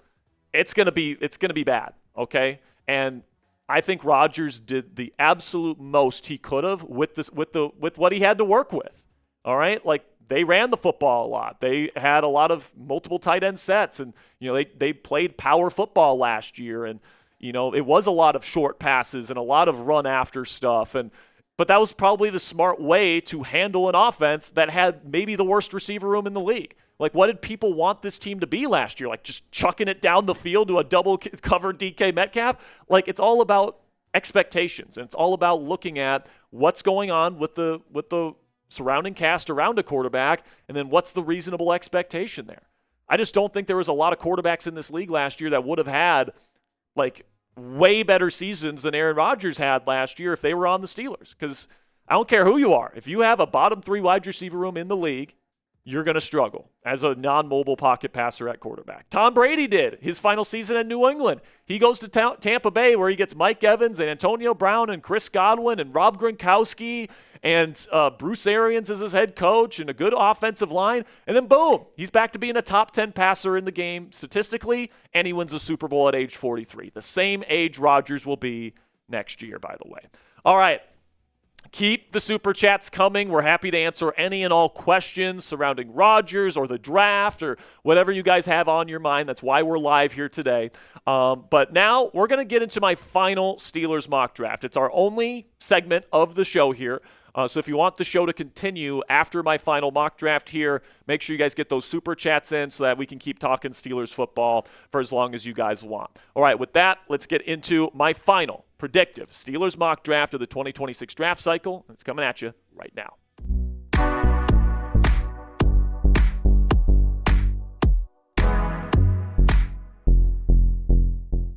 Welcome into Steelers Talk by Chat Sports, presented by Prize Picks. I'm your host, Jack Sperry, and today I am breaking down my final 2026 Steelers mock draft. This will be a predictive mock draft here as we get ready for the start of the 2026 NFL Draft. I am giving you my best guess as to what Omar Khan, the GM, and Mike McCarthy, the new head coach, are going to have in store for us here over the next several days as the Steelers have the most draft picks in the draft this year, with 12. Now, before we get into the mock draft here, I want to let you guys know that tomorrow we're going to be going live on this channel at 6 p.m. Eastern Time, 2 hours before the Las Vegas Raiders are officially on the clock in Pittsburgh.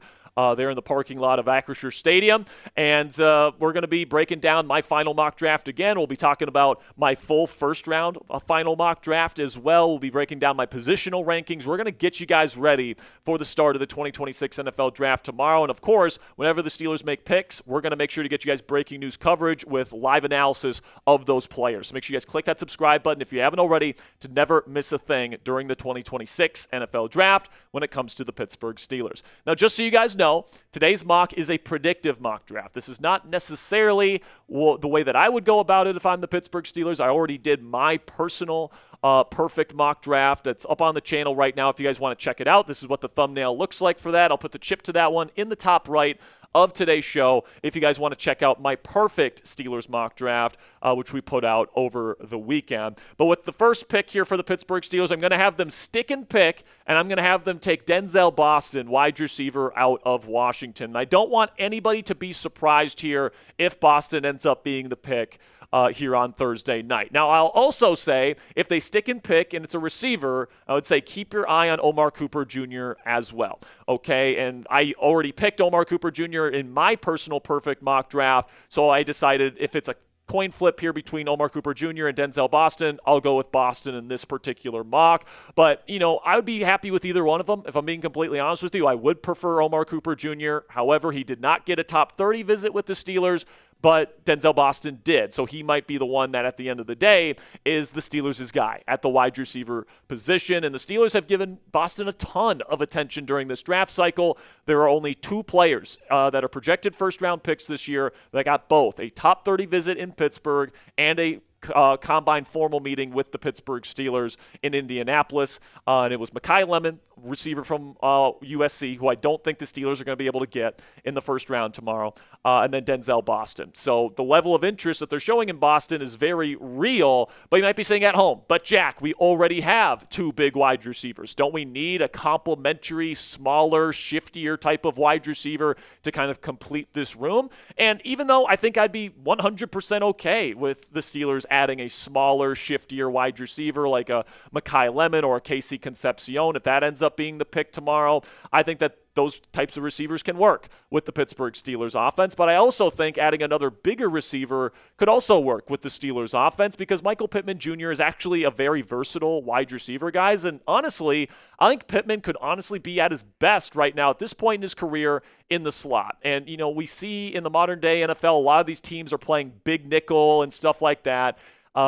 To kind of combat that, especially in run blocking, it's nice to have a big-bodied run blocker that can play slot like Michael Pittman Jr., super savvy as a short to intermediate route runner, great hands. Like, he is really built to kind of make that transition to primarily outside receiver to primarily slot receiver now that he's 28 years old and he's getting older. We saw Adam Thielen make that transition later on in his career. Did it great. Same thing goes for Larry Fitzgerald. I think that Michael Pittman Jr. could be that next line of somebody that played mostly outside in his career, but then transitions to the slot later on in his career and play it very well. And if this is your starting offense next year, guys, where you got three big-bodied receivers as your starting three receivers next year, like you could absolutely bully people, man. In 11 personnel, you got DK Metcalf, Michael Pittman Jr., and Denzel Boston, all great run blockers, by the way. And you've got Darnell Washington as essentially a sixth offensive lineman. You got a great, tough in between the tackles bruiser and Rico Dowdle toting the rock, and then you're probably going to end up taking another guard here in the NFL draft here to go along with what you have in your offensive line already. Like, this is an offense that would be built to bully people, especially late in the season, which we all know is super important here in the AFC North. But another thing that I want to point out here, guys, is that Boston has more flexibility than most people think. People think because he's 6'4" and, he's a big-bodied receiver that, he's going to have a limited route tree and, he's only going to be able to play X receiver and he's not going to be able to move around. But honestly, man, Boston reminds a lot of people of Nico Collins with the way he runs routes. And I think that's not the perfect comparison because Boston's 6'4", and Nico is 6 foot. He's a bigger receiver, but he's not Denzel Boston big. And, I think that maybe a better comp for Denzel Boston is maybe Miles Austin, who is really big, but he also gave you that little bit of extra wiggle. And the OGs out there, remember Miles Austin as a super-duper productive receiver for the Dallas Cowboys back in the day. And I think that Denzel Boston can be a similar type of wide receiver where, yes, he can play true X and he can separate vertically down the field and come down with contested catches. By the way, 77% contested catch rate for Denzel Boston in college. That's insane. But he also returned punts for Washington. He played in the slot, and they actually used him a lot as a screen threat for the Huskies there at Washington. So I think that he's got a little bit more wiggle and a little bit more versatility than some people give him credit for, which is one of the reasons why I think the Steelers are showing a lot of interest in this young man. Then another thing to remember is that we do have that quote-unquote smaller slot receiver archetype in the building already in Roman Wilson. Now, Roman hasn't really done anything in his first 2 years, but that's because the previous coaching staff really miscasted Roman, in my opinion, as a outside wide receiver. Go look it up. This guy lined up mostly on the outside during the Mike Tomlin years here, his first 2 years in the league. And now if you add, another big receiver to this group, you pretty much have no choice but to play Roman Wilson as a rotational, smaller slot type of wide receiver, which he played at Michigan and he was really good at, and was the reason why he ended up being a day 2 draft pick, was because of what he could do in the slot. I think that he has a pretty decent chance to be a legitimate contributor for the Steelers as a 4th receiver in this rotation, as a true slot weapon. But also remember, guys, that Pittsburgh can take, at least 2 wide receivers this year. And if you take a bigger receiver in round 1, you can always revisit this position and take a smaller receiver later on. So predict it for me down there in the comments section. Who will be the Steelers' round 1 draft choice this year? My best guess is Denzel Boston. Let me know your guys' guess down there in the comments section. This will be the pinned comment on today's show. So in just a second here, I'm going to tell you about our friends at Prize Picks. While I tell you about Prize Picks, let me know your prediction for the Steelers' first draft pick this year. And with that, let's talk about Prize Picks today, America's #1 sports picks app. With playoff basketball finally here, there's no better time to cash in during the playoffs this season. The Prize Picks app is really easy to use. You just pick more than or less than on a few player stat projections and lock in your lineup. If you're a hoops guy, you can go with points, rebounds, assists, blocks, or three-pointers. And if you're more of a seam head and you like baseball, you can choose hits, home runs, or strikeouts. You can even look ahead to next year's football season with things like total touchdowns for receivers like Puka Nacua, or passing yards for Dak Prescott and Caleb Williams. I'm taking the more here on all 3 of these.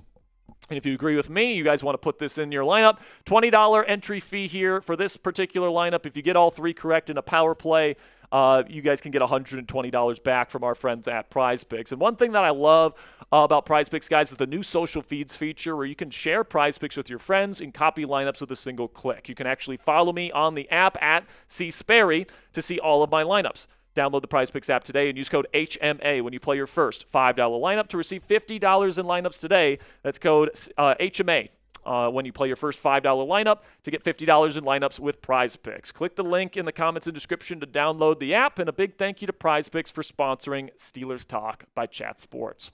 All right, so now it's time for our first trade up of my final mock draft, where I'm actually going to be trading up for an additional second round pick. All right, I'm not moving up in round 2. I'm getting an additional round 2 pick. I'm going to send pick number 76 and pick number 85, your first 2 picks in round 3, to move up to number 48 to go get your next player here. And obviously this means you only have 1 third-round pick left, but you are adding another pick in round 2. With pick number 48, I'm going to take Kalen Rutledge, the guard from Georgia Tech. I think at this point in the draft, I think Emmanuel Pregnon and possibly Chase Besantis are off the board, and Rutledge would be my favorite guard left on the board. And I think Rutledge is the Steelers' type of offensive lineman. He honestly reminds me a lot of Mason McCormick on his college film. Now, Rutledge played right guard in college. He'd have to transition over to the left side, assuming Mason McCormick stays at right guard, which is the expectation. You'd have to compete with Brock Hoffman for the starting left guard job in camp. but I think that he's probably your long-term answer at the left guard position. And I think, you got to take care of wide receiver and guard really early in this draft. I think that's what the Steelers will do this weekend. Then we get to our second round pick here, and I'm going to have them take a versatile defensive back out of Arizona here, Traden Stukes. And Stukes is somebody that, ran a great 40 time, and he's got awesome athleticism. Honestly, on film, man, his ability to stop and start looks unreal for a guy of his size. He's not like super big. He's not like Jalen Ramsey big, but he's certainly big enough. And for a guy of his size to be able to stop and start as smoothly as he does, it's insane. It looks like a video game character out there when he's out there at times. Can play on the outside, can play nickel, and honestly, I think that he could make a very successful transition to free safety, which is where I think that he would play here in Pittsburgh. I think you spend the year teaching him how to play free safety behind Jaquan Brisker. If there's an injury, he can play nickel. He can play outside if you really need him to. He can play safety. And then by year 2 of his NFL career, he's ready to take over as this team's long-term starting free safety. I love the athleticism. I love the speed. I love the playmaking instincts that he brings to the table on tape. And I think the Steelers really like him as well. Could easily see him being the pick in round 2. Then we get to round 3 with our only round 3 selection here at number 99. I'm going to go with Darrell Jackson Jr., the defensive tackle from Florida State. The Steelers have shown a ton of interest in this young man. Got a top 30 visit and a combine formal. There's only, I believe, 6 players that got both of those this year. He was one of them. I think the Steelers are very interested in him, and I think he's an awesome developmental defensive tackle prospect. He's not all the way there yet, but that's why you have Sebastian Joseph Day. That's why you have Keanu Benton. That's why you have Cam Hayward. That's why you have Derek Harmon. Darrell Jackson Jr. will very much be in that second wave of defensive linemen with Y.A. Black and some of these other guys that they have in the room. And then eventually, when Sebastian Joseph Day's contract is up, you're hoping that Jackson, with his big frame and his long arms, is going to be able to take over as the future starting nose tackle for the Pittsburgh Steelers down the road. Now, before we get into our day 3 picks here for the Pittsburgh Steelers, make sure you guys click that thumbs up icon, or else we're going to have a terrible draft this weekend, all right? I'm going to hold you guys hostage just like Aaron Rodgers holds the Steelers hostage here. So click that thumbs up icon, help out the show. A little tongue-in-cheek here, guys. But unless you want Carson Beck to be the first-round pick tomorrow, make sure you guys click that thumbs up icon, or it's your fault. All right, now we get to pick number 21. And speaking of quarterbacks, we're going to take one here. Drew Aller, the quarterback from Penn State. Speaking of guys that have had a top 30 visit and a combine formal meeting, Aller fits that bill with the Pittsburgh Steelers. And Aller, I think, is the perfect fit for what the Steelers situation is right now. I think the Steelers are the perfect situation for what Drew Aller needs. Aller very much needs coaching, all right? The footwork, very much out of sync. I don't think he was coached at a very high level at Penn State. Sorry, Nittany Lions fans. James Franklin and that coaching staff was an absolute joke. The offensive play calling was bad. He didn't really have a lot of perimeter weapons to throw to. Outside of, Tyler Warren, he just fed Tyler Warren nonstop in 2024. And hey, that worked because Tyler Warren's awesome. But once Warren left, there was nobody open, and he ended up getting injured and all these different things. And I think the Steelers aren't desperate to get a quarterback this year, but if they find a Drew Aller here in round 4, I think that's probably the value that they're looking at. Aller can go in, and he can go through the Coach McCarthy quarterback school and can learn proper footwork and all this different stuff and learn how to read defenses from Aaron Rodgers, who's likely going to be the starting quarterback this year. Give him a year to fully develop and reset and adjust to the NFL game. And then 2027, if you're impressed with him enough in practices, if you think he's taken enough steps, he can be your starting quarterback option in 2027. If not, or if Will Howard beats him out, maybe he's the guy. And if you don't like either of those options, Drew Aller or Will Howard, you can just draft another quarterback in 2027. I think a round 4 pick for a guy with this much upside, I think is worth it for the Pittsburgh Steelers. Then at round 4, pick 135, I'm going to take Travis Burke, the tackle from Memphis. Good athlete. The Steelers have shown a good amount of interest in him throughout the process. Got a top 30 visit. So if he's here at pick 135, I think that's good value for him. I think he becomes a Pittsburgh Steeler. Then at pick 161, I'm going to take Ephesians Prisick, the cornerback from Washington, here in round 5. Good developmental cornerback prospect, in my opinion. And I think that's what the Steelers are looking for, because you've got Joey Porter Jr. He's going to get signed to a massive contract extension at some point here. You have Jamel Dean under contract for multiple years. He's a really good player still. Got Jalen Ramsey playing, big nickel for you. You still have Brandon Echols Bengals and Asante Samuel Jr. Like, corner is not a position where they're looking for a player to play right away. They're looking for somebody with some tools that they can kind of groom and develop, and maybe someday he can put himself in contention for a starting role a couple years down the road. I think Ephesians Prisic fills that, checks those boxes, and I'd be happy if, they end up taking him here at this spot. I think it's around the right timing to take a corner. Now it's time for one more trade up here on day 3 to go get a player that I'm really high on and would be an absolute value at this particular pick, but we got to move up a few spots to go get him to meet the parameters of the consensus big board. So I'm going to trade up to pick 209 with the Washington Commanders. We're going to give up pick 216 and our final 7th-round pick at 237 to be able to move up and take Will Kachmarek, the tight end from Ohio State, who I really like, guys. I think that he's like an early day 3 type of grade for me. Really good blocking tight end, maybe one of the best blocking tight ends in this class. Like, he is really, really good at that. That was his really designated role in Ohio State's offense.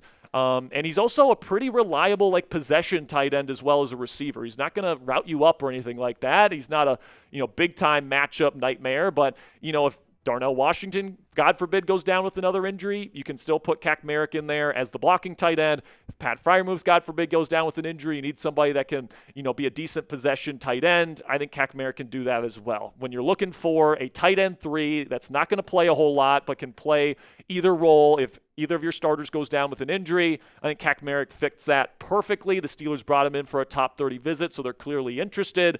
Right now, he's 209th on the consensus big board. That is an absolute steal as far as I'm concerned. So if I'm the Steelers, I'm prioritizing going up and getting him. Then in round 7, 224, I'm going to take Caden Weegan, the receiver from Iowa. It's been a mainstay in my mock drafts here throughout the draft cycle for good reason. All right, the Steelers love drafting, Big Ten players, specifically from Iowa, and Weegan can be your day 1 punt return man. He can replace Calvin Austin III in that role, and honestly, I think that he can surprise some people with his route running. Like, if Roman Wilson really is just not that and he just sucks, like, Caden Weegan coming in there as that smaller slot type of wide receiver, there's a chance that he could fill that role pretty nicely the way Scotty Miller did at times last year for the Pittsburgh Steelers. I like Caden Weegan. He really impressed me at the Shrine Bowl, and right now the consensus big board tells me he could be there in round 7, so I wouldn't mind that whatsoever if I'm the Pittsburgh Steelers. Then we'll finish our final mock draft here for the Pittsburgh Steelers with a Pittsburgh native, because why not? The draft is in Pittsburgh this year. They brought in a Pittsburgh native as their head coach. A ton of Pittsburgh natives are here with this organization, including Jaquan Brisker and others. Why not go get Jaden Duggar, the linebacker from Louisiana, who is a Pittsburgh native? They brought him in for a top 30 visit. I thought he was really impressive at the Shrine Bowl, had multiple interceptions throughout the week, and he can be an immediate special teams contributor as well, and kind of play that developmental linebacker kind of role. Maybe he's a practice squad guy right away, but I definitely think that this guy's got a little bit of promise, good athlete, and I think it would be a really cool way to put a bow on this year's 2026 NFL Draft, which, of course, is being held in the Berg. All right, so now that is my final mock draft here, guys. Here's my haul. I got 10 picks for the Pittsburgh Steelers. Denzel Boston at 21, then Kalen Rutledge with a trade up in round 2, then Traden Stukes also in round 2, Darrell Jackson Jr.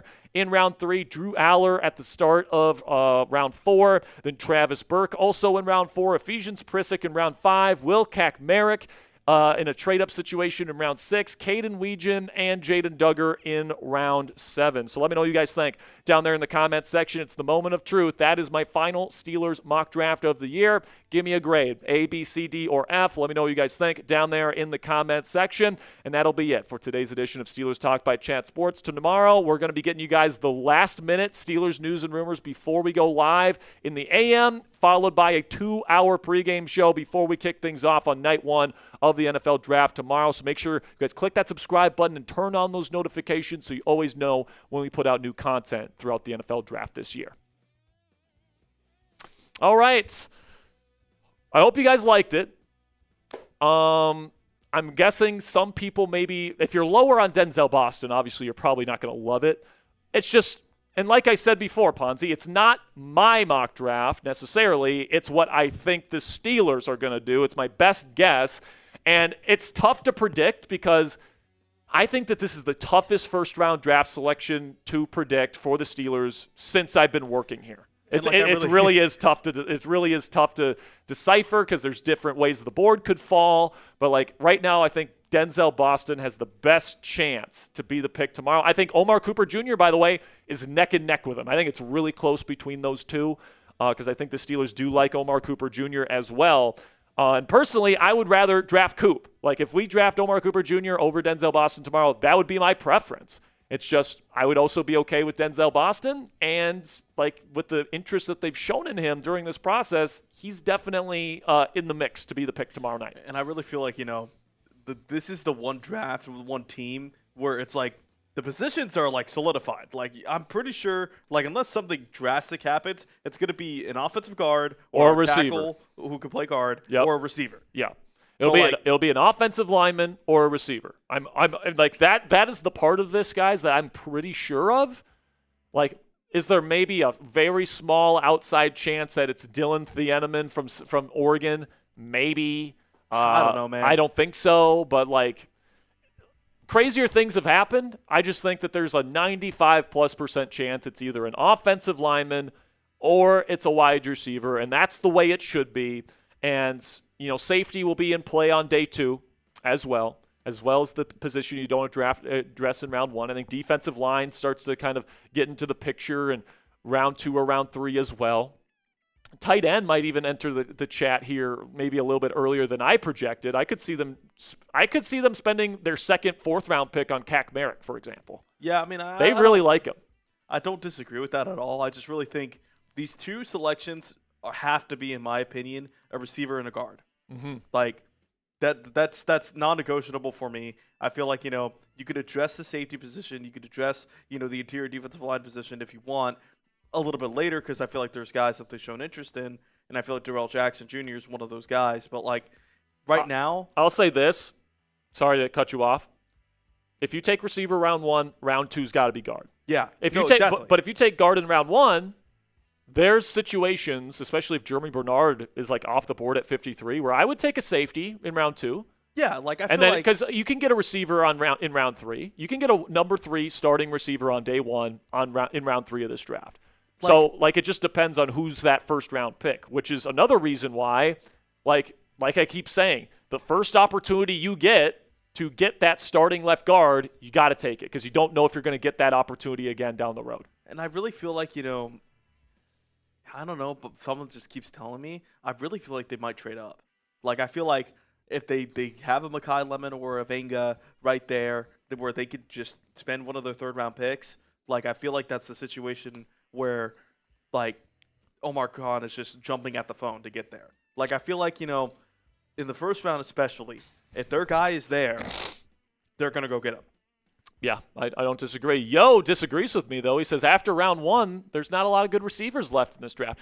I disagree, actually. I think I have like 16 or 17 receivers that I have at the very bare minimum a late round 3 grade on. Just to kind of rattle them off. Talking about the guys the Steelers have shown interest in to this point, okay? Jeremy Bernard, Zachariah Branch, Ted Hurst, Antonio Williams, Elijah Surratt, Malachi Fields, Skylar Bell, DeJon Stribling. So that's 9 receivers that are currently projected to go day 2 that the Steelers have shown interest in. So it seems like there's options there. Okay, now maybe they've crossed some of those names off the list, whatever. By the way, they haven't shown any interest in Chris Bell from Louisville. They haven't shown any interest in Chris Brazzell from Tennessee. They haven't shown any interest in Bryce Lance from NDSU.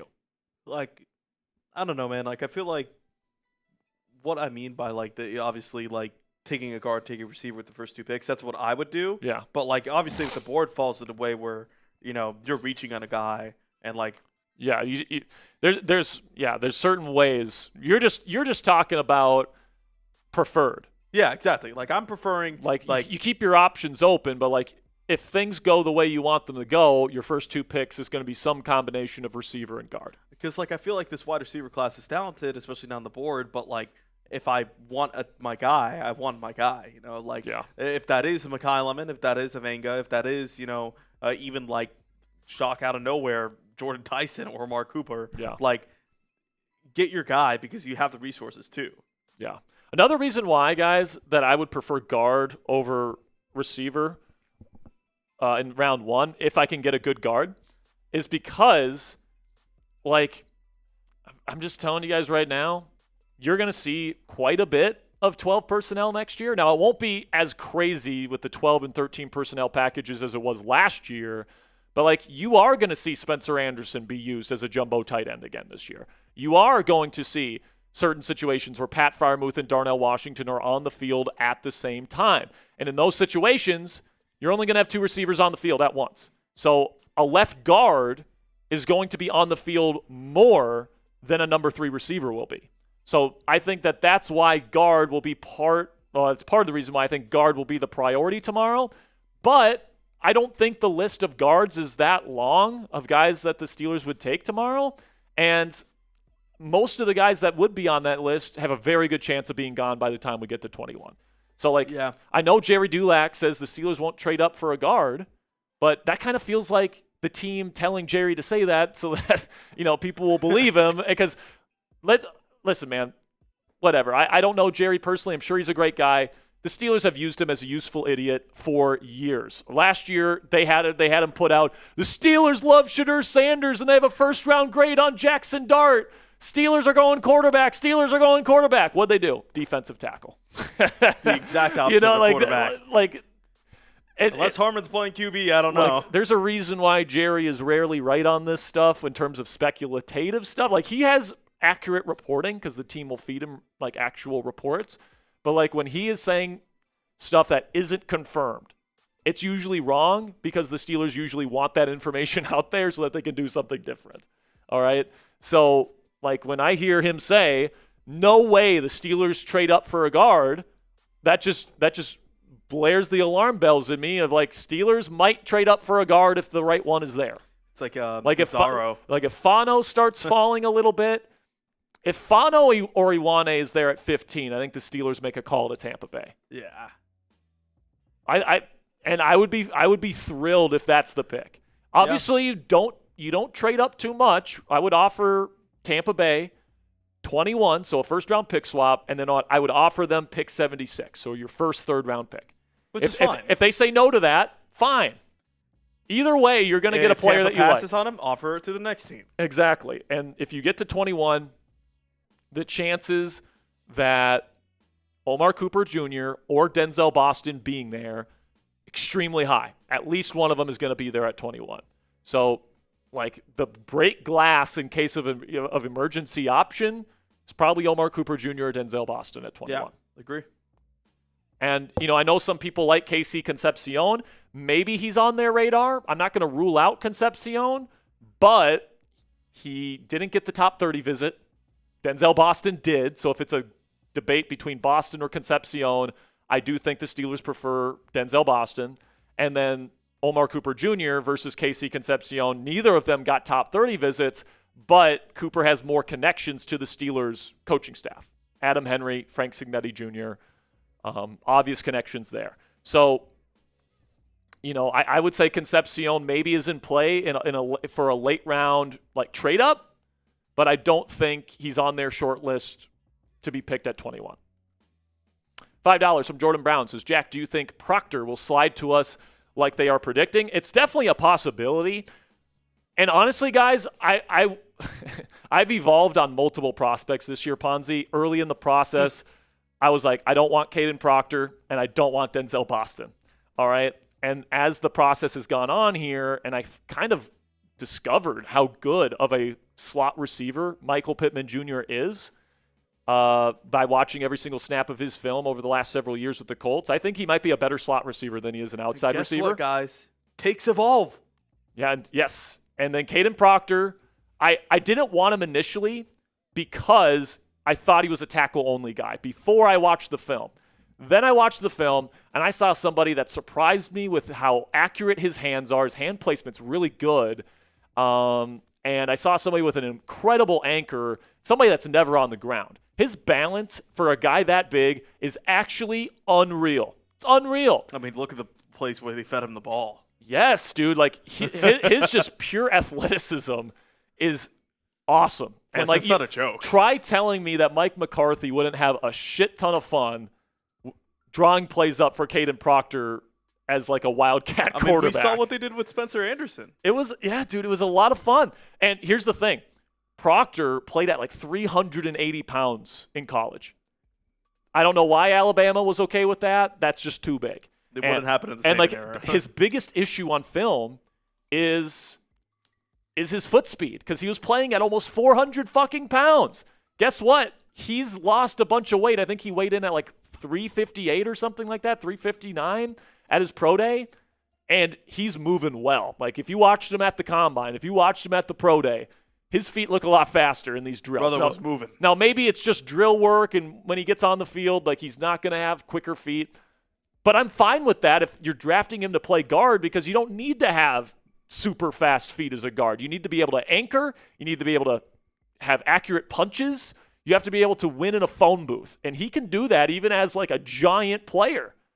So, like, I think he could be an excellent guard in the league. So if he ends up being the pick, honestly, if the Steelers even trade up for him tomorrow, I won't completely hate the pick if he's there to play guard, which I think he would be. So, yeah, I've grown on Caden Proctor as a prospect. I'm at the point here where I think that he could be the pick tomorrow. It's just he didn't get a top 30 visit. And I'm not saying that that's like the end-all, be-all. Like, you can't be the first-round pick if you don't get a top 30 visit. But it's just, like, I feel like with the first-round pick in particular, knowing Omar Khan and the way this team is usually operated, like, if you don't have a top 30 visit, like, your chances go down of being the first pick for this team. Yeah. So it doesn't mean that Proctor can't be the pick. I think he fits. I think that you could, he's got the versatility to play tackle or guard that you might be looking for with this first pick. So I think he's in play. I don't know if he's the most likely because of the lack of the top 30 visit, but definitely an interesting name that we'll be keeping our eye on here. Got a $10 Venmo from Jason Balek. That's Ballek. And that is a $10 Venmo. Like says, this? What's that? Like this? Yes.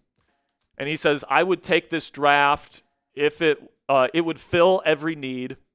Absolutely. So we can just take a look at my mock draft again because Jason sent in a $10 Venmo. By the way, if you want to skip the line and get your question answered first, you guys can send in a Venmo at Jack Sperry or PayPal at Captain Jackrabbit.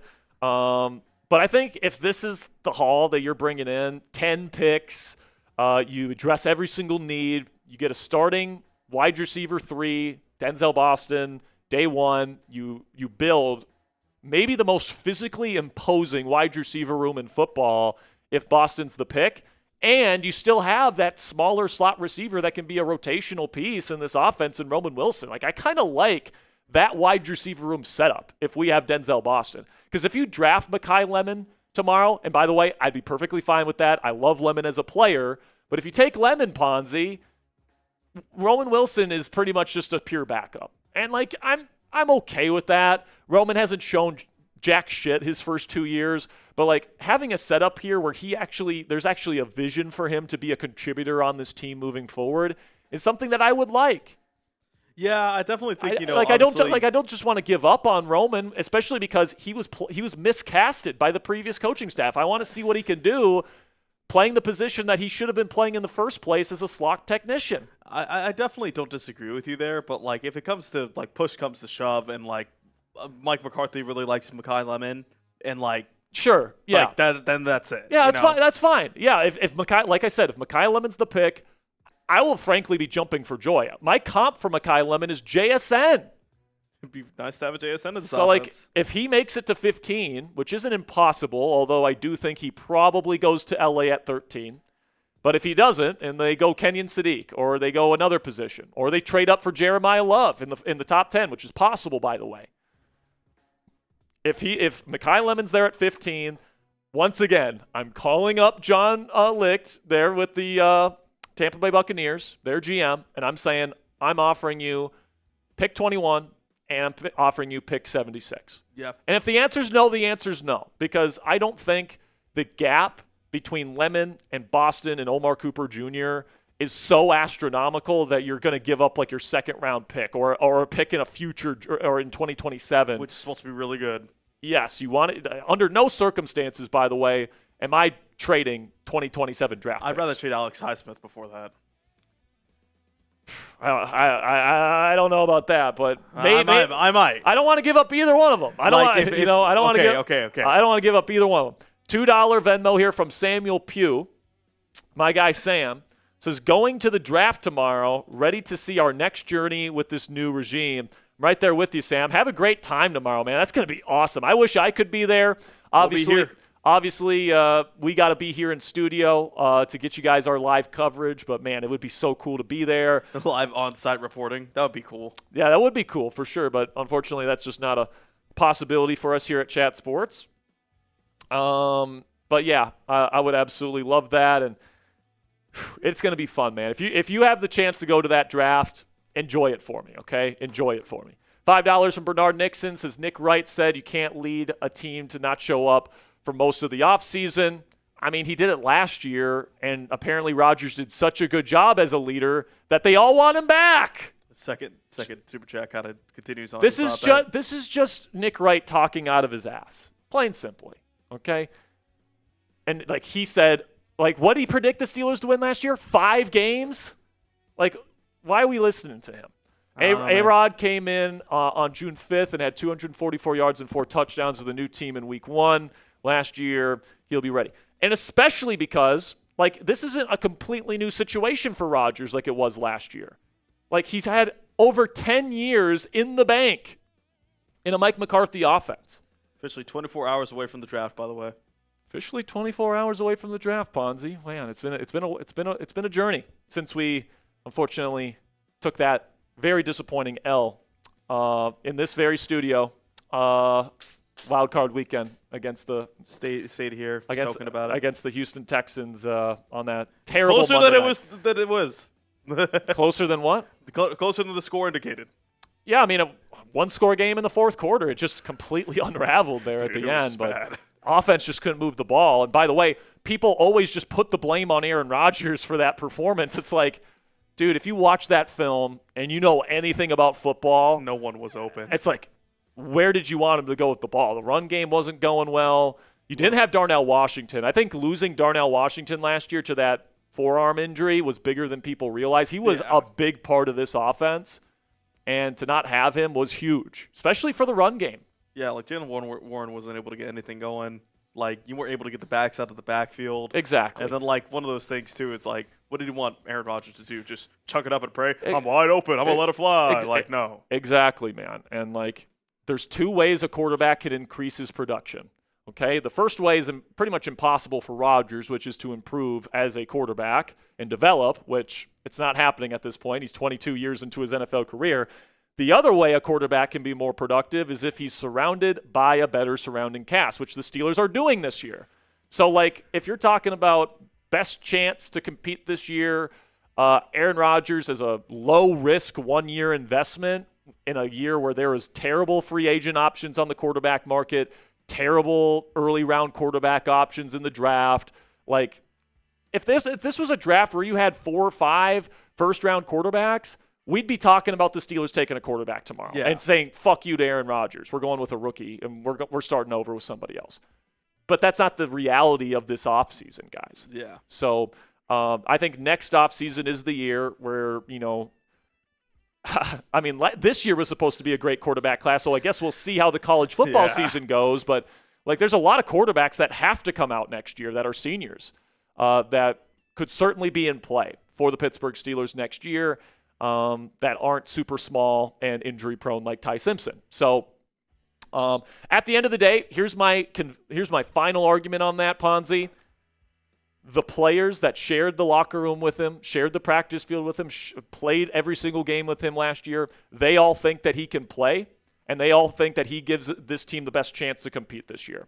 I'm going to take the guys that are experts on playing the game with Aaron Rodgers and how good of a quarterback he still is versus all these people that want to have an opinion that, you know, really don't watch film. They're not in the building with him every single day, all these different things.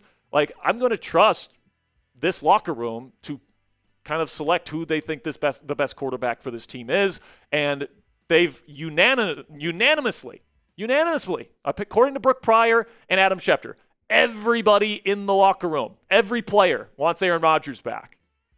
Wonder why. Like, I would think if he sucks and he's too old and he can't play anymore. And his locker room cancer. Yeah, and he's a locker room cancer. He's not a good leader.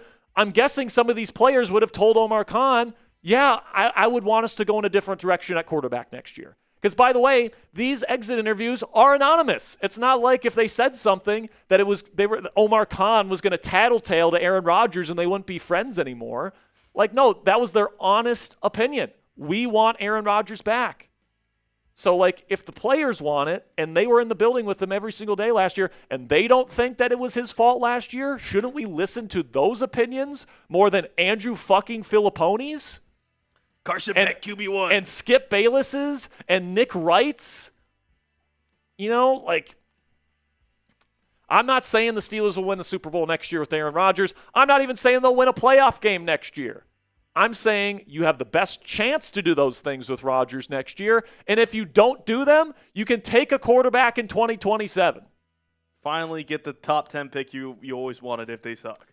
Exactly. And by the way, if like Rodgers is really so bad and like the playoffs are out of the picture by the end of the season, that's the right opportunity to give Will Howard at the end of the year. Instead of completely banking an entire season on a 6th-round pick that's never played before, like, It's better for Will to get it's better for Will's opportunity to come if there's an injury to Aaron Rodgers in the middle of the season, or if, you know, the playoffs are out of the picture, Steelers team is not good next year, and Will gets a couple weeks at the end of the year to show what he can do.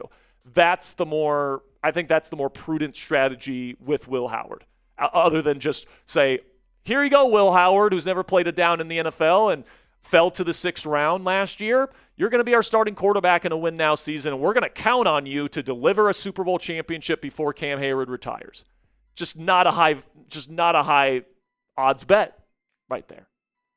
And I like Will. You know how much I like Will. I think he's got some starter upside. It's just a matter of giving him the appropriate opportunities when they come.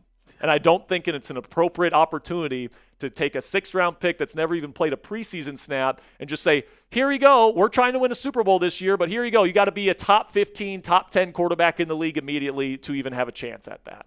It's like, that's just a lot of pressure. I don't think that's fair to Will. I don't think that that's a smart strategy if you want to try and compete for a Super Bowl. And that's where I'm at on that.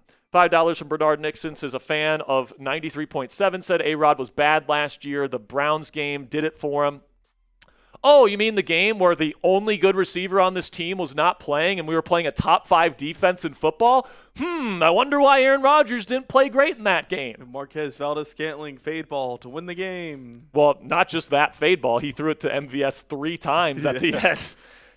Listen, man, that was not a good game from Aaron Rodgers, obviously. The only reason why you even had a chance to win it at the end was because of Rodgers and that 2-minute drill he put together and put you on the doorstep. Obviously, he didn't deliver at the end of it. But, like, you put most starting quarterbacks in the league in that situation where you have literally 0 starting-level wide receivers on the team, okay? Darnell Washington is out for the season at this point. So you have no offensive weaponry to throw to that's reliably open.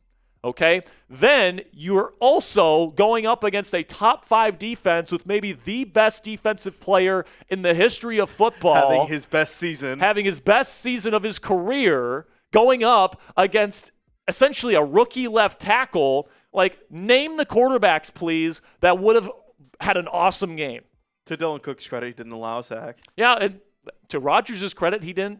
He got the ball out quickly. He played the game the way it was probably supposed to be played, given the situation. And then Chris Boswell also missed some kicks. Yeah, Boswell missed a big kick in the 4th quarter that really fucked us over, didn't he? Because he could have tied the game, I believe. I'm trying to remember that game. You might be right. $10 here from Zach. Says, Ponzi, what do you want us to draft tomorrow night? So, Ponzi, so before you answer, Ponzi, I want Omar Cooper Jr. if it's a receiver. I want Venga Iwane if it's a lineman.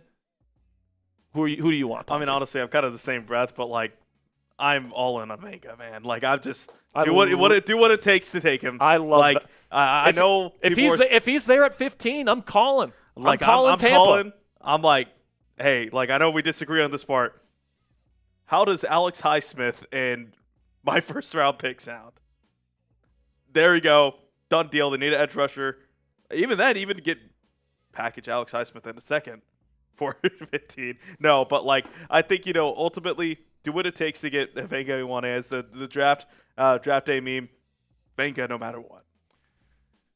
I feel like that's just a perfect if you can get him. If you can get him at a fair price, and not ask you to trade your. I feel like the draft day meme is for players that, like, it's more appropriate for like the Cowboys or the Panthers with Jacob Rodriguez or something like that. Like that's me. Where it's like a player that's supposed to go later, but you just love him. So you say, no matter what, I'm taking this guy. Yeah. But like Venga, there's a really good chance he's not there at 21. Like a really, really, really good chance. I look at the teams that could take him. I think it starts really with the Giants at 10. I could see the Miami Dolphins taking him. They just need to get a really good player. I could see. I think they would probably take Maui Goa though, or Maui Noah. Yeah, I don't disagree, but I think he's in play at 11. I think he's in play at 15 to Tampa. I think he's in play at 14 with Baltimore. I think he's in play with New York at 16. Now, if he gets past 16, there's a chance because Detroit at 17 is taking a tackle. Minnesota at 18 is not going offensive line. They took a guard last year, Donovan Jackson. But then we're talking about teams trying to trade back up to get him. True. There might be a team that leapfrogs us. But if he gets past 16, I'm willing to play the odds on that. Because this is not necessarily a draft where I'm expecting a lot of trading tomorrow. Even then. So if he gets past 16, honestly, the place where I would trade up for Venga tomorrow is 15. And, if that doesn't work out and he still finds a way to fall past 16 with the Jets, which is possible. The Jets might take Mekhi Lemon. The Jets might take Omar Cooper Jr. They've been linked to a lot of these receivers. If Venga is still available past the Jets pick at 16, there's a chance that he gets to 21, and if he's there at 21, they're running up that pick. Yeah, no, I don't disagree with you at all, and I think, they could easily either trade back up to the first or go to the second. Either way, they could get their wide receiver still pretty decently. There's a good chance that with their second-round pick, Jeremy Bernard will be there. Mm-hmm. There's a good chance. And Jeremy. even if he isn't. Jeremy Bernard. Jeremy Bernard. Not I'm Jeremy. terrible with names, brother. It's not Jeremy. Unless it's Latin, I cannot pronounce it. It is German, or not German. Jeremy. Jeremy? Jeremy. It's just like Jeremy. Like I said. Unless it's Latin, I cannot pronounce it. I was a broadcaster in South Texas. I cannot pronounce any other name. All right, next question here. That will be it. That's it? Yep. All right, Good man. enough to leave it on. Well, I think we're – actually, no. We got a $2 Venmo here from my guy Sam Pugh. He says, is Cooper, Boston, or KC future wide receiver ones or more solid twos with us still needing a wide receiver one later on this roster? That would merit a guard to me if Venga is there and we have to choose. Go with the future Pro Bowler at guard. I think Jari gets him right. So, talking about Jari Evans, by the way, the assistant offensive line coach. I think so. So listen, man. Those three guys, all of them, in my opinion, have number one receiver potential. Okay, Omar Cooper Jr. I think is the most. He's really hyped up, so I can't say he's underrated, but you were following him when he was though. Dude, Omar Cooper Jr. has a chance. This is my comp for him, okay?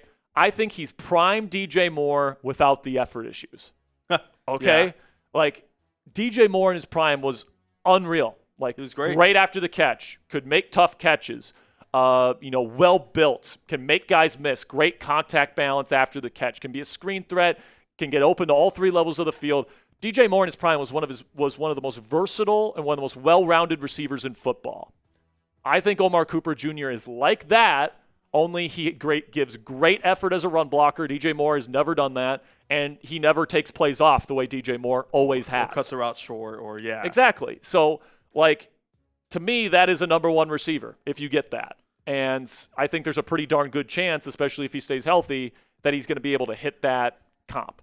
And I think there's a little bit. And also, sorry to cut you off, but I want to make this point. Good. If we take Mike McCarthy at his word of what this team is looking for at receiver, he is exactly the perfect fit for what they're looking for. Exactly what I was going to say. Ultimate versatility. He's big enough to play anywhere on the field. He can play in the slot. You can throw a quick screen pass to him. He could take it to the house. You could throw a tough sideline grab to him in a contested situation. He's going to come down with it with 2 feet. You can throw the ball in a contested situation over the middle, make a tough catch over the middle. Like, you can put him in motion and use him on jet sweeps and all this different stuff. Like, all I hear from Mike McCarthy is we want a versatile receiver that can play inside or out, can do a lot of different things.